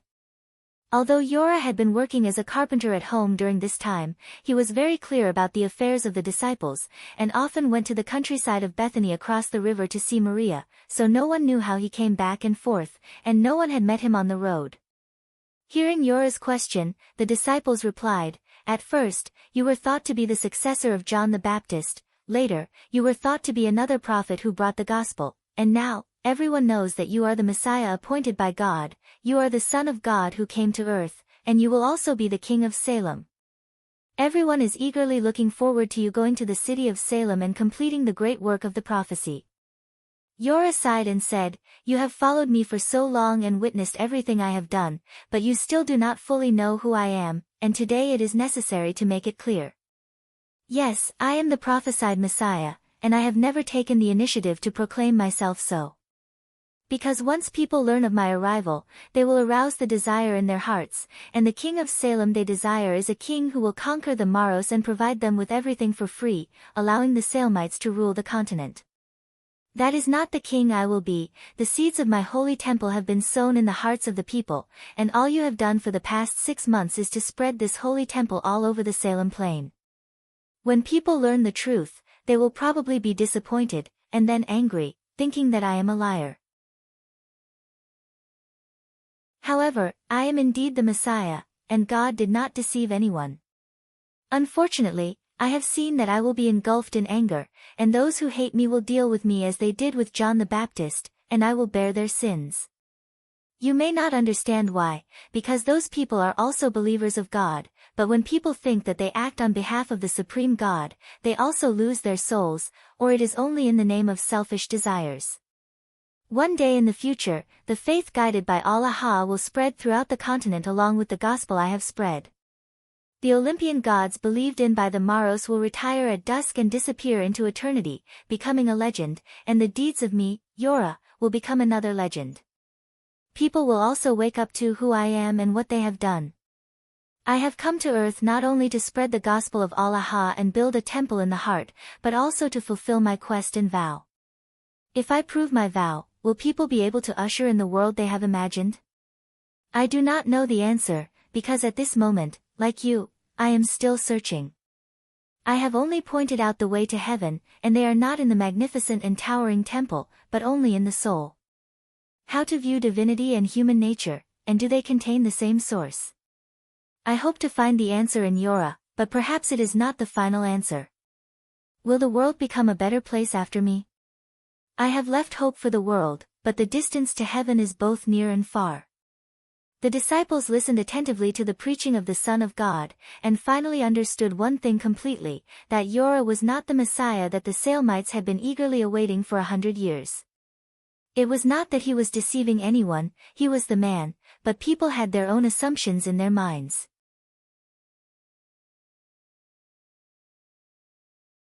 Chapter 370. Yola's words were not too abrupt, but in fact, some of the disciples already had a premonition. At this moment, they could not help but burst into tears. There were also some disciples who were very smart and foresaw some terrible things, and a chill rose in their hearts.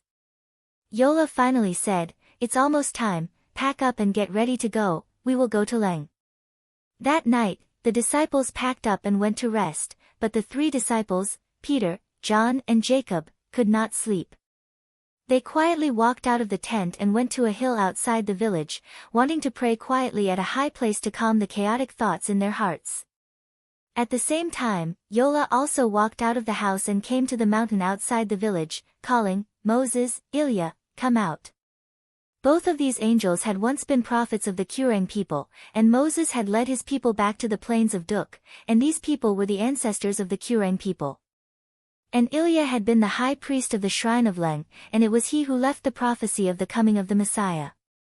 When the angels found Aman, who was reincarnating on earth, Link and Madanzo followed behind Yola's team to guard, while Moses and Ilya went to the place where Yola was going to investigate the situation in advance. After awakening Aman's spiritual imprint, Yola had already dissuaded Madanzo and Link, and when he was about to enter Leng, he called the two angels to appear again. Moses and Ilya came out of the forest and bowed to Yola. "My God, you have finally summoned us." Yola waved his hand. "Here, I am Yola, there is no need to bow to me like this. Today I want to tell you that I am going to Leng, and those who claim to be the people of the Alor River are going to execute me. You don't have to do anything, this is what happens on earth, and it is a testimony to human nature." Halfway up the mountain, the three disciples suddenly saw someone talking in the mountain, and standing in the middle was the Son of God, Yola. For some reason, they recognized the other two people, the spellgiver Moses and the great prophet Ilya. At this moment, Yola's appearance had also become the same as usual. His body was enveloped in a faint layer of golden light, and his clothes were dazzling white, making him appear extremely dignified and holy. Joseph knew that the three disciples had come and purposely let the incarnations see them. The three disciples watched silently, unable to suppress the excitement in their hearts. When Yola and the two angels disappeared, they quietly went down the mountain and returned to their tents. They woke up their companions and told them what they had seen during the night. While Yolanthi was meeting with the two angels, Zeus, the father of the gods and the god of the gods, summoned Apollo from the Olympian kingdom of indestructible eternity. Zeus raised his finger, and a projection of the human world appeared in front of him. It was the scene of Yora meeting with Moses and Ilya. He could even hear their conversation clearly.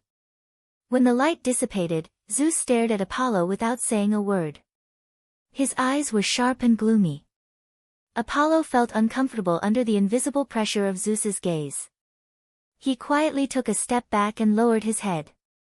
"I mistook him for someone else. It turns out that John the Baptist is not the Aman of the Wheel of Reincarnation." Zeus spoke. "You were looking for him, and so were the angels. But when he appeared, I only understood one thing. Yola had no intention of hiding his identity from the gods. You didn't even need to do anything. The people of Alor who believed in Alor wanted to get rid of him. Yola knew the result, but he still went to Alor. I want to ask you, but what can you do?" This question stumped Apollo. Then use the local Maros or King Herod to get rid of Yola. It was no longer necessary. The priests of Alor were planning this themselves, and they didn't even need Apollo's help. Yola didn't say anything to Apollo in the human world, but his actions seemed to be mocking the god. "What you want to do is actually the result I want. What else can you do?" Apollo couldn't answer Zeus's question.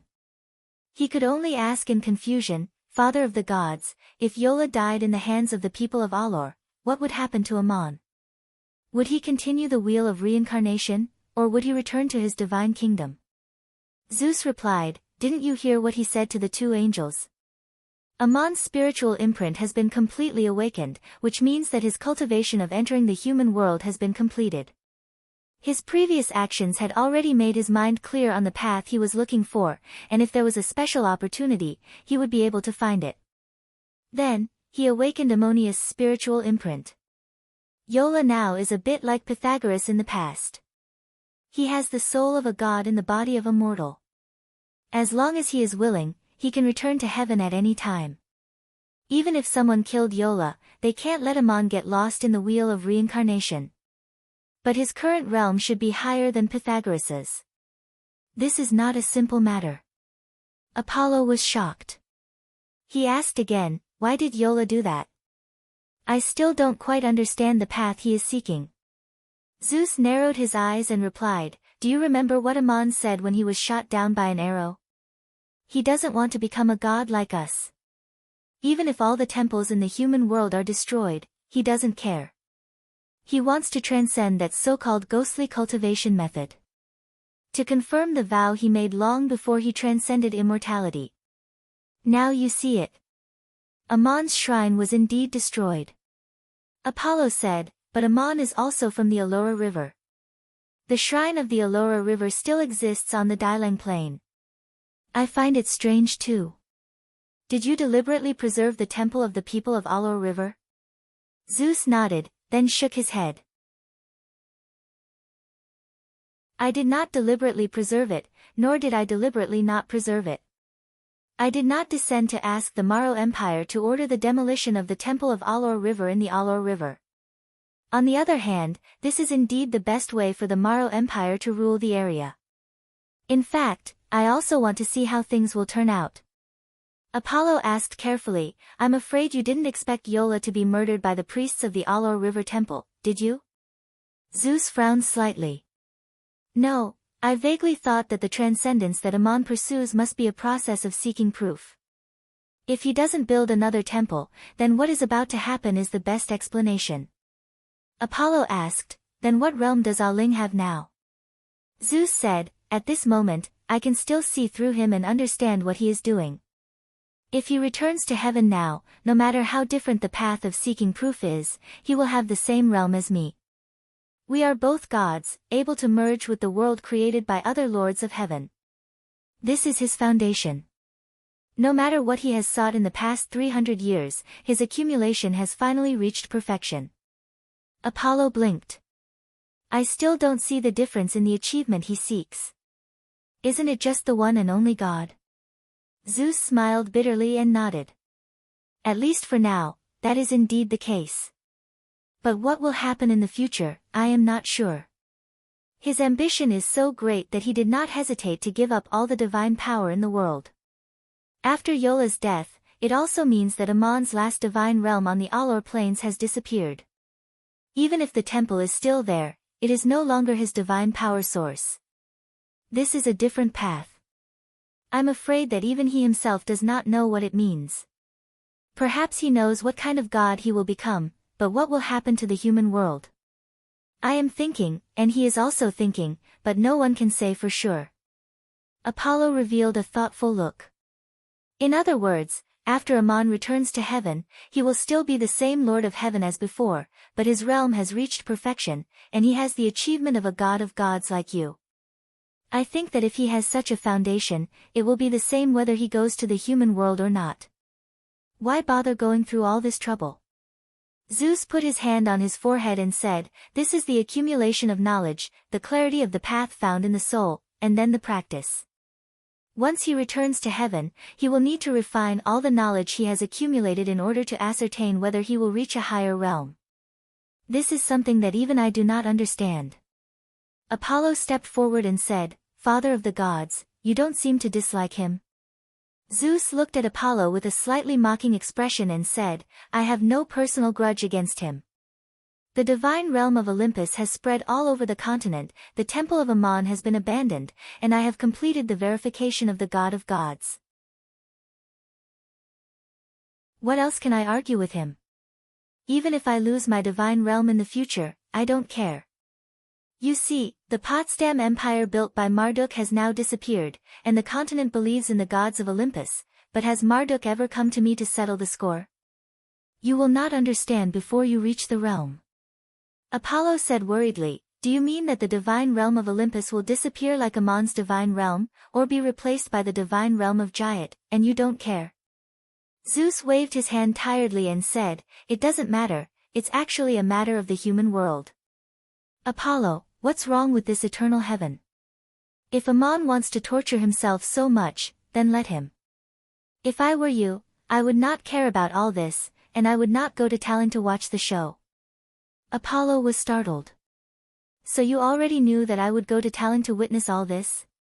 You said that Ammon wants to become another kind of god, and if he finally achieves his great ambition, he will even have a higher achievement than the god of gods.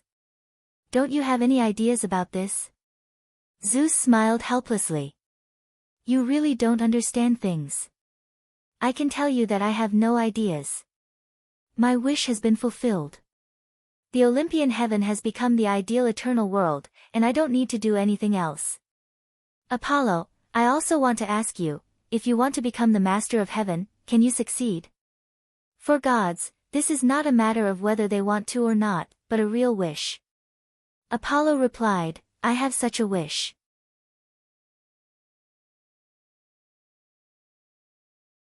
Chapter 371. The annual celebration of the sacrifice to Allah was coming.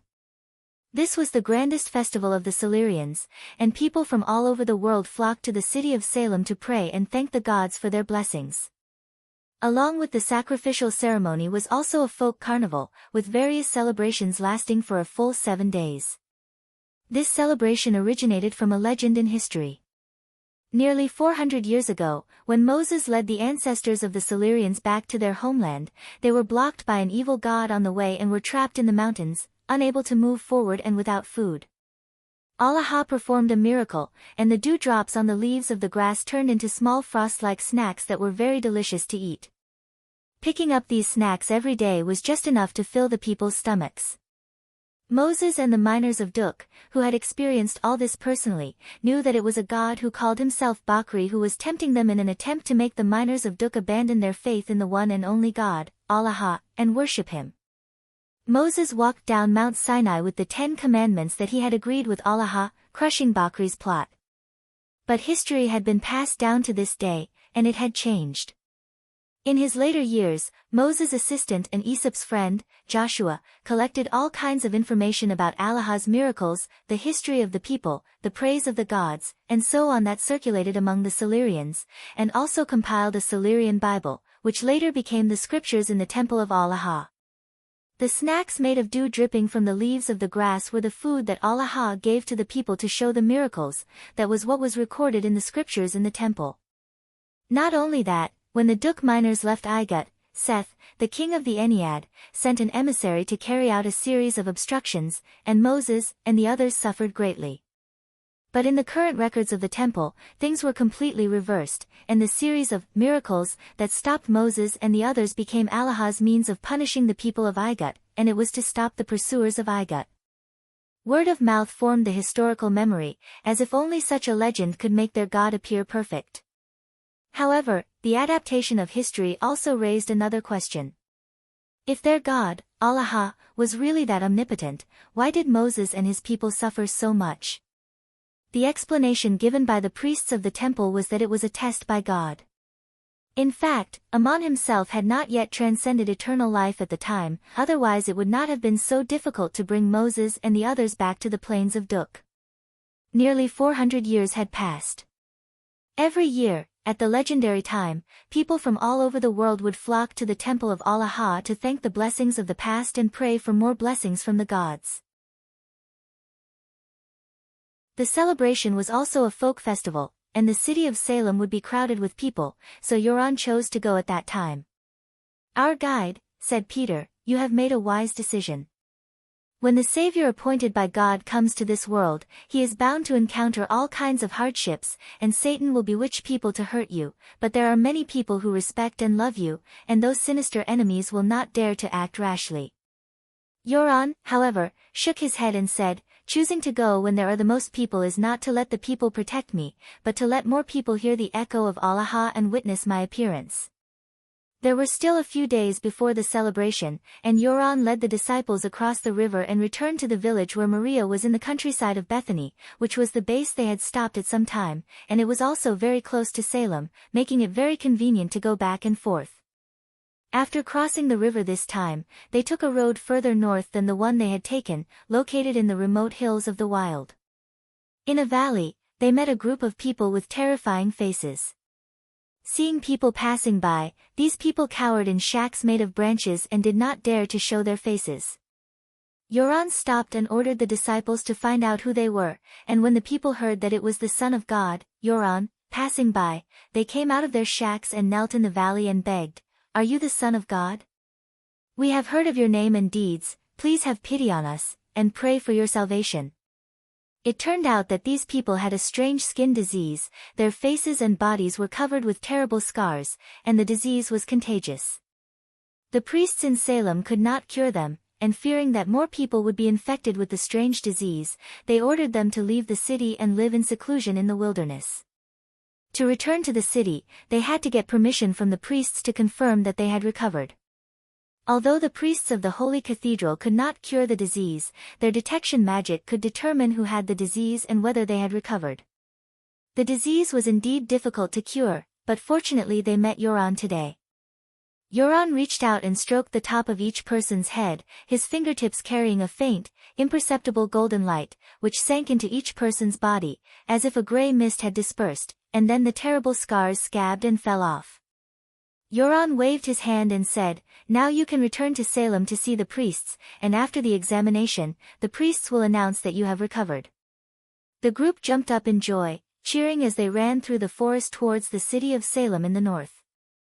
They had been living alone in despair for a long time, and the sooner they saw the priest in the city, the sooner they could reunite with their families. Everyone could not wait any longer. Yoran stood still and watched quietly as the figures of these people disappeared into the mountains and forests.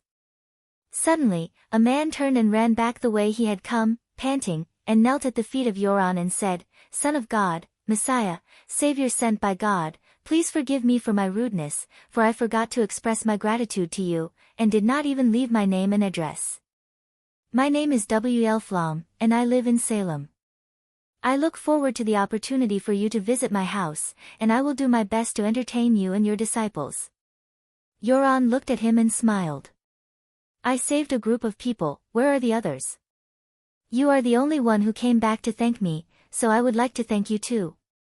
As he spoke, he reached out and helped him up. "Now you can go back, the carnival is coming, and on the last day of the celebration, please prepare a dinner for me and the disciples, we need a quiet and undisturbed place." W.L. Flom left gratefully and ran quickly out of the forest. Yoran turned to the disciples and said, "I saved that group of people, that is their gain, and W.L. Flom came back to thank me, that is my gain." Judas asked, "Esteemed guide, do you not hold a grudge against those who have not been grateful to you?" Yoran shook his head with a wry smile.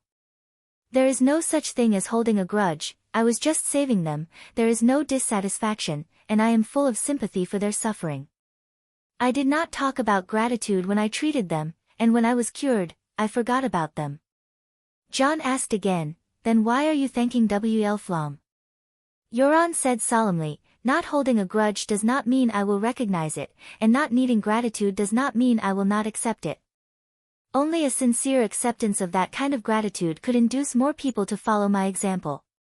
Dear disciples, in the future, if I leave you, you should also remember what happened today." Near the celebration, Yoran and the disciples returned to the village in the countryside of Bethany, and Martha and Lazarus prepared a sumptuous meal to welcome them back and celebrate Yoran's upcoming trip to Salem. That night, the disciples talked and laughed, and they all had a good time. Only Maria was worried, as if she had something on her mind. After setting the dishes, she returned to her room, carefully packed up her jewelry, and quietly went out. After Yoran and the others finished eating, Maria returned again, holding a large, exquisite bottle in her hand, which contained the most expensive balm. Yoran was resting on the recliner by the table. Maria walked up to him and dripped the balm on the tips of Yoran's hair and then on his bare feet. Then she leaned down and gently applied the balm on the back of Yoran's feet with her long hair, filling the courtyard with a fragrant smell. This was a ritual dedicated to the Messiah. Maria had done it in public, and Yoran had accepted it calmly. Only then did people realize that he was the Son of God who had come to earth. And today, Maria did it again at home, which seemed unnecessary. Judas could not help but say, "This balm is too expensive, Maria, you should save the money to buy more useful things." A gloomy look flashed across Maria's face. In fact, she knew better than Yoran's disciples what was about to happen, and she was just expressing her feelings in this way. Yoran said, "Let Maria do this. She is expressing her love and generosity to me, and she will become part of the legend." Seeing this scene, the clever Judas vaguely guessed something and asked, "Respected guide, you should know very well that your enemies hate you. You have talked about the kindness and forgiveness of the Savior. Now I would like to ask, what kind of people are unforgivable?" Yoran sat up straight with his hand on the back of the chair and told his disciples a story. There was once an official who owed a huge sum of money to the king. The angry king ordered, "Sell his wife and children as slaves to repay the debt." The official knelt on the ground and cried, "Please have mercy, Your Majesty. I can't repay such a huge sum even if I am sold. Please wait patiently, I will definitely find a way to repay the debt." The king knew that he could not repay the debt, but he took pity on him and forgave him. The official walked out of the palace and immediately bumped into a servant. He grabbed the servant and shouted, "Where is the money you owe me? When are you going to pay it back?" The servant begged, "Please give me a little more time, I will work hard, and I will definitely pay it back." But the official did not let it go. He grabbed the servant and shouted, "The deadline is up, you have to pay the money immediately, or you will go to jail." He grabbed the servant and sent him to jail. When the king heard this news, he did not say anything and also ordered the official to be sent to jail. The story ended here. Yoran looked around at his disciples and said, "People who think that they should be forgiven for their actions but cannot forgive others are unforgivable."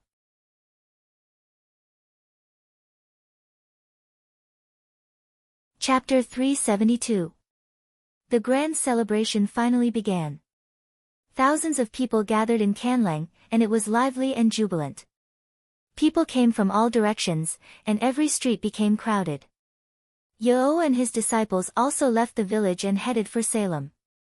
He did not hold the staff that was made from a tree branch in his hand. On the night he met the two angels, he had already returned the staff to Moses. Yo no longer needed the divine artifact. The disciples said, "Dear guide, many people in Canlang are looking forward to your arrival. Everyone will come to welcome you. In order to see you in the crowd, you'd better not walk." Yola thought for a moment and nodded. "Go to the village in front and borrow a donkey for me. Tell the owner that Yola will use it and will return it soon." Ilya and Moses had been in front to clear the way, but they had been persuaded by Yola to leave. However, Madanzo and Link were still following behind. Although Yola had dissuaded them, he did not order them to leave. At this moment, Link suddenly said, "There seems to be a legend in the Canlang Plains. When the Messiah came, he did not ride on a warhorse, but a gentle donkey." Madanzo was stunned. "Is there really such a legend?" "That's easy. I'll turn into that donkey." Link said, "Didn't Ammonius tell us not to interfere with Yola's affairs in the human world?" Madanzo shook his head. "This is not interference. We did not do anything else. Anyway, Yola has already ordered the disciples to find the donkey. Go quickly, let them find it." The two angels quickly went around to the village in front. Madanzo turned into a donkey, and Link turned into the owner of the donkey. They stood at the intersection with the donkey. There were several donkeys in the village, but the one that Madanzo had turned into was the most conspicuous. The disciples came to borrow the donkey according to Yola's words, and Link gave it to them without hesitation. When the people heard that the son of Saint Yola had arrived, they all rushed out of the city to welcome him. The huge crowd cheered and shouted the name of the son of Saint. Some even bowed on both sides of the road. The people in front took off their robes and spread them on the road. Some people even broke off twigs with leaves and spread them on the ground. Let Yogi on his donkey pass. Along the way, people cheered, Messiah, our savior. He's here. The huge crowd advanced slowly, and just like that, the saint rode his donkey into Toleng city. When the elders of the Arrow River Temple heard that Jomo had arrived, they conspired to get rid of him. An elder said, there are too many people now, it's not easy to make a move. There are many people who believe that Yola is the Holy Son. If we capture him in public, I'm afraid it will incite a rebellion, and he will easily escape. Another elder said, we can wait until the last night of the celebration. By then, the people who have gathered from all over the world will have dispersed. The first elder said, it's best to capture him when he's alone. He has a lot of followers, so it's best for us to bribe a spy. Another elder nodded in agreement. That's what we should do. What was more important was how to put him on trial. He had to convince the people that he was a liar who pretended to be God's guide. If that happens, his followers will turn to hate him. At this moment, another elder said, there's no need to worry about putting him on trial. If he claims to be the savior, but can't even save himself, then it proves everything. But for the next 7 days, are we going to endure him preaching to the people in front of the temple? No, I'm going to find him. Don't forget, there's still the governor of the Maro Empire here.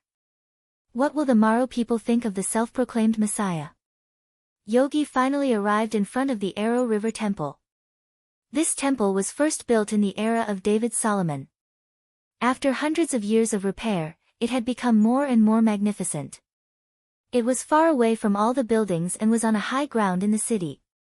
In front of it was a very large square. This was also a place where people gathered. As long as there were more people, there would be opportunities to make money. The small merchants and peddlers would naturally not miss this opportunity, not to mention the people of Toleng who were especially good at doing business. The disciples were a little shocked by what they saw. There were many wandering peddlers carrying parcels, carrying baskets and pushing carts.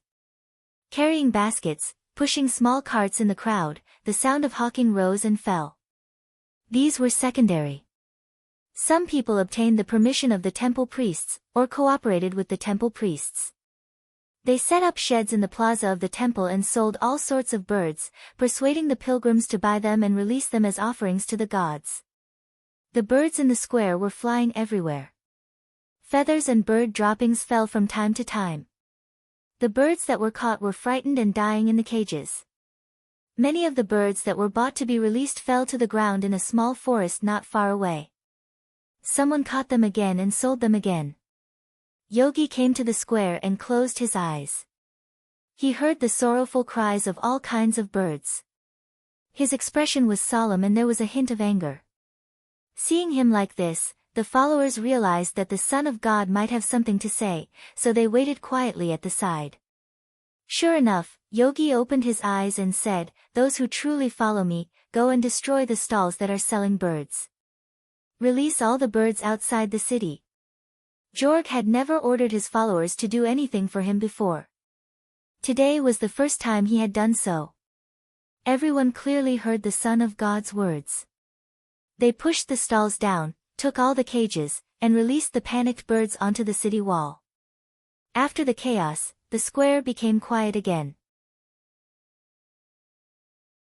Some people were shocked by Yogi's actions. He was offending the priests of the temple. To set up a shed and sell birds for sacrifice to the Arrow River, one must have the permission of the priests. The so-called permission was given to the priests. In fact, many of the stalls were opened by the priests themselves. It was a way to make money in the celebration. A priest walked out from the crowd and questioned Yogi, "Who are you? How can you do this? The birds sold in these stalls are for people to release. The pilgrims buy these birds and release them as a sacrifice to the gods. The birds obtain freedom and symbolize the salvation of the gods. You are encouraging people to destroy the stalls. This is blasphemy against the glory of the gods." Yogi unceremoniously scolded, if they are domesticated chickens, do they need people to release them? These were all birds that the stall owners had sent people to capture from the wild. Who knew how many innocents had died or been injured in the nets? Locked in cages, they were tortured. Released in the plaza, they suffered all sorts of fright. Once they flew into the forest, they would be captured by the stall owners. Some people are doing this because they are greedy for the money in the pockets of the pilgrims. They are offering sacrifices to the gods to show the benevolence of the gods. God does not enjoy all of this. The money only falls into the pockets of the greedy.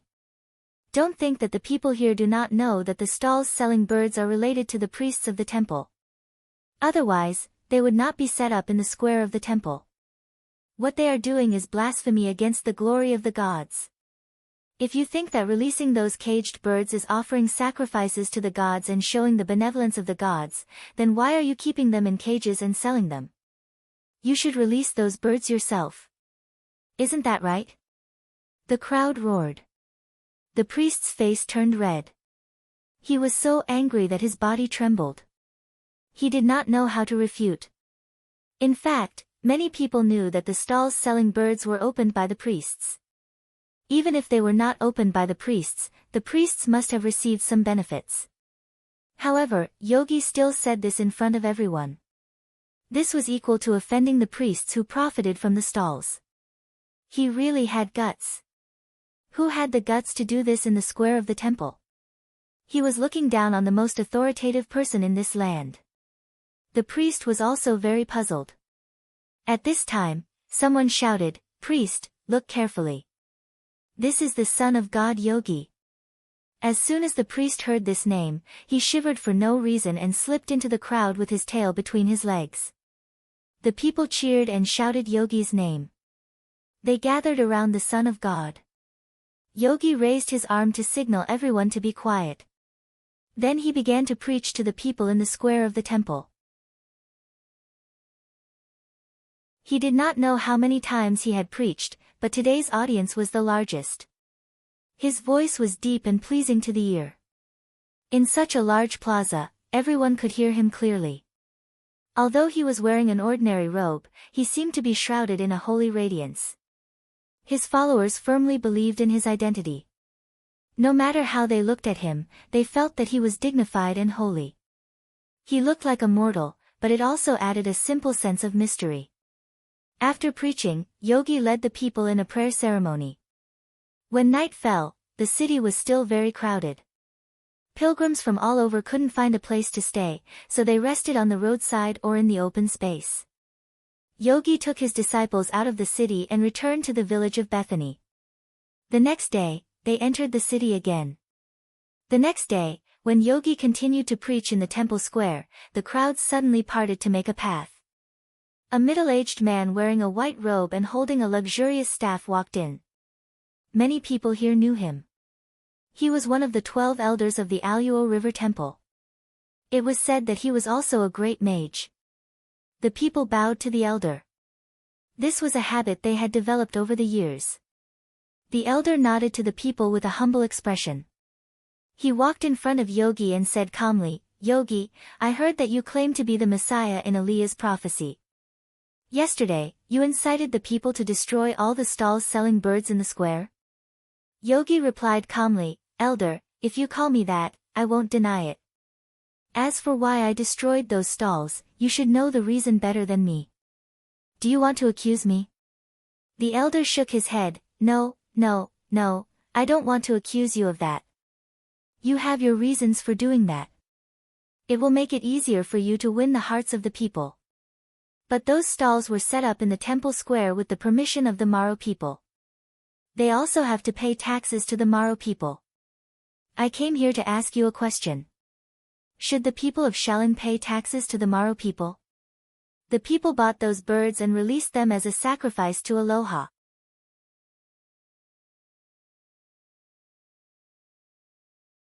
Chapter 373. This was a very sinister prank. The elder's question contained a trap for Yorgu. Yorgu was currently preaching in the plaza. If he answered that he shouldn't pay taxes to the Maro people, not only would he be violating the laws of the Maro Empire, but he would also be guilty of inciting a riot. He would be taken away by the Maro soldiers on duty. However, if he answered, should, he would lose the support of the people. The Messiah that people were looking forward to was the savior of the Quelling and Suma people. They believed that this king of Quelling would lead them to build a new nation, conquer the Maro Empire, and rule the entire continent. Moreover, the elders' words had a more important premise. The people were buying birds to sacrifice to the Aluo River, but they had to pay taxes to the Maro people. How could they explain this? Yola was well aware of the elders' tricks, but he only sneered. He reached out and took a coin from a disciple. He raised the coin and asked the crowd, whose portrait is on this coin? The crowd answered, it's Kaiser. Kaiser and Augustus were not only the names of the two Maro rulers who once shook the continent, but also the titles of the Maro emperors. Yorga shouted, then let Kaiser return to Kaiser. God doesn't need it. Have you ever heard of using coins to buy the privilege of entering the kingdom of heaven? It could only spend money to buy a space in the temple square from the priests, and set up a display to sell the birds. People would then buy the birds and let them fly. He said that he was offering sacrifices to the Aluo River, but in the name of God, he harmed living beings. God will be angry. With a flick of his finger, the coin flew out and landed at the elder's feet. He cleverly escaped from the elder's entanglement, but he didn't expose the elder's trap. As long as the Maro Empire was the ruler of the continent, and the coins used here still had Kaiser's portrait, the merchants would naturally have to pay taxes to the Maro Empire. What did Yorga tell the people about the real world and the ideal world? What was the world he saw? What was the kingdom of heaven? The Maro people conquered the continent, but they also provided roads, irrigation works, and stopped the conflicts between the tribes. It wasn't just the merchants of Quelling who had to pay taxes. Everyone under the Maro Empire's rule had to pay taxes, including the Maro people themselves. But what about the heavens of the Aluo River? What God needed was not these, but the true faith in the soul. Only by going through all kinds of tests could God reach the kingdom of heaven that transcended eternal life. It was another world, a kingdom that was completely different from the human world. The citizens were all filled with admiration as they listened attentively to Yola's speech. That elder found himself rebuffed and stood there awkwardly. It was he himself who had come to say that he had a question to consult with York, and in a tone that was certainly consulting. Now that Yorga had generously taught him in front of everyone, this honorable elder had also become one of the audience. He couldn't show the dignity that he should have in front of Yorga. He was simply taking the initiative to come out and embarrass himself, using his noble status to support Yao Qian. With a thought, the elder made another move. He tightened his grip on his staff and quietly cast the cursing divine spell. No wonder he was a great sorcerer. He could cast spells among thousands of people without leaving any trace. He wanted to make Yorl's body feel heavy, his knees weak, and his head and shoulders lean forward. He wanted to make Yorl kneel down in front of him for no reason. The mysterious divine arts were unleashed, but there was no reaction at all, like a clay ox entering the sea. Yorl still stood there and preached to the crowd. Even his intonation was not disturbed at all. In terms of magic, Yorl was much more brilliant than this elder. He knew what the elder was doing, but he didn't care. The best way to deal with a curse was to pray for blessings. Yorl had condensed two gods' tears in his body and soul. One was passively refined, and the other was actively integrated with his soul imprint. His body was also an excellent artifact for casting a blessing. Even if he didn't do anything, the elder's curse would not have any effect. The surrounding people naturally didn't know any of this. But at this moment, something that made everyone dumbfounded and excited happened. The elder suddenly put down his staff, his knees weak, and his body leaned forward toward Yorl and knelt. He pressed his hands on his staff and pressed his forehead and mouth against the ground. Then he straightened his arms and propped his upper body up. He bent his arms and kowtowed 3 times in a row, completely ignoring the dust on his robe and forehead.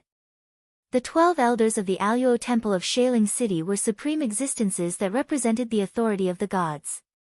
They had never bowed like this to anyone other than the statues of the gods. Only the Son of God could enjoy this kind of treatment.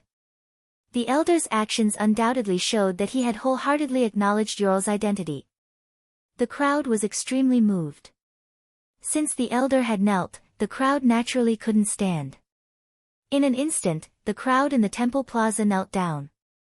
The disciples, too, prostrated themselves to the ground in obeisance to their guide. Only Yorl was still standing. The last to kneel was the donkey behind him. No one noticed a detail. Just as the elder's curse failed, the donkey behind Yorl suddenly raised its front hoof and lightly stomped on the ground. The elder then inexplicably knelt down. It wasn't because he wanted to, but because he was pressed down by an irresistible force. The elder struggled to get up, but the donkey stomped on the ground again. The elder who had just straightened his arms could no longer support himself and knelt down again. The donkey stomped 3 times in a row, and the elder kowtowed 3 times. At this time, the crowd in the plaza also knelt down. The donkey knew when to stop. It took advantage of the situation and bent its front hooves in a kneeling posture. At the same time, it lowered its head and touched the ground. The donkey knelt down, but the elder stood up. Because of his actions, everyone in the plaza knelt down to Yorl. The elder was so ashamed that he could die. He simply didn't have the face to see anyone. His figure turned into a green smoke and quickly floated away. He quickly disappeared into the temple. The elder left behind a document on the same day that he resigned from his position as an elder of the temple. From then on, he closed his doors and refused to meet any guests. Yorl turned around and glared at the donkey, intentionally or unintentionally, but he didn't say anything. In this kind of situation, what could he do to a donkey? He opened his arms towards the crowd and said, "Rise." When Yorl entered Shirlung, he had already decided not to display any miracles that could disturb the faith of the people of Mihua. If he wanted to make the elder kneel, Yorl had plenty of methods. There was no need for the donkey Madanzo to interfere. What Yorl wanted was not to kneel down. Since he didn't want to do it, he couldn't force it. What he wanted was the sincere faith of the spirits. If he could use that kind of method to seek for the state that he was pursuing, why would he bother to come to the human world? The effect of Matatro's prank was very good. Everyone knelt down in front of him. But when Yorl left Shirlung, he ordered his disciples to bring the donkey back, fearing that the village would be returned to its owner. What had happened in the plaza had caused a St. Hall elder to close his doors. This was a public humiliation, and with his status, he definitely could not accept it. But the others didn't know the inside story, and the elder didn't tell anyone. He was too ashamed to speak of it.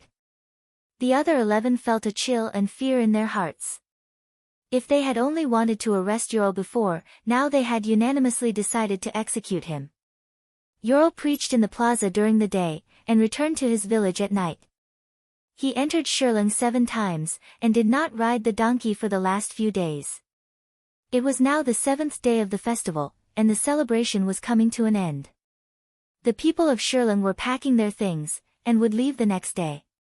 On this day, Yorl didn't leave Shirlung. He ordered his disciples, "Go find Whale and Flom. I'll ask him to prepare dinner for us today.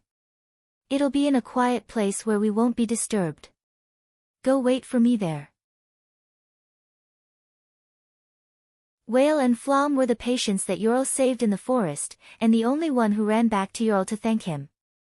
The disciples left, but Yorl asked Judas to stay behind. There were bound to be mundane things to do in the human world. Yorl and his disciples naturally needed to spend money to buy various things, and to prepare the necessary supplies for their travels. Judas was very capable and meticulous. He was in charge of managing money and purchasing various items, and he spent most of his time alone.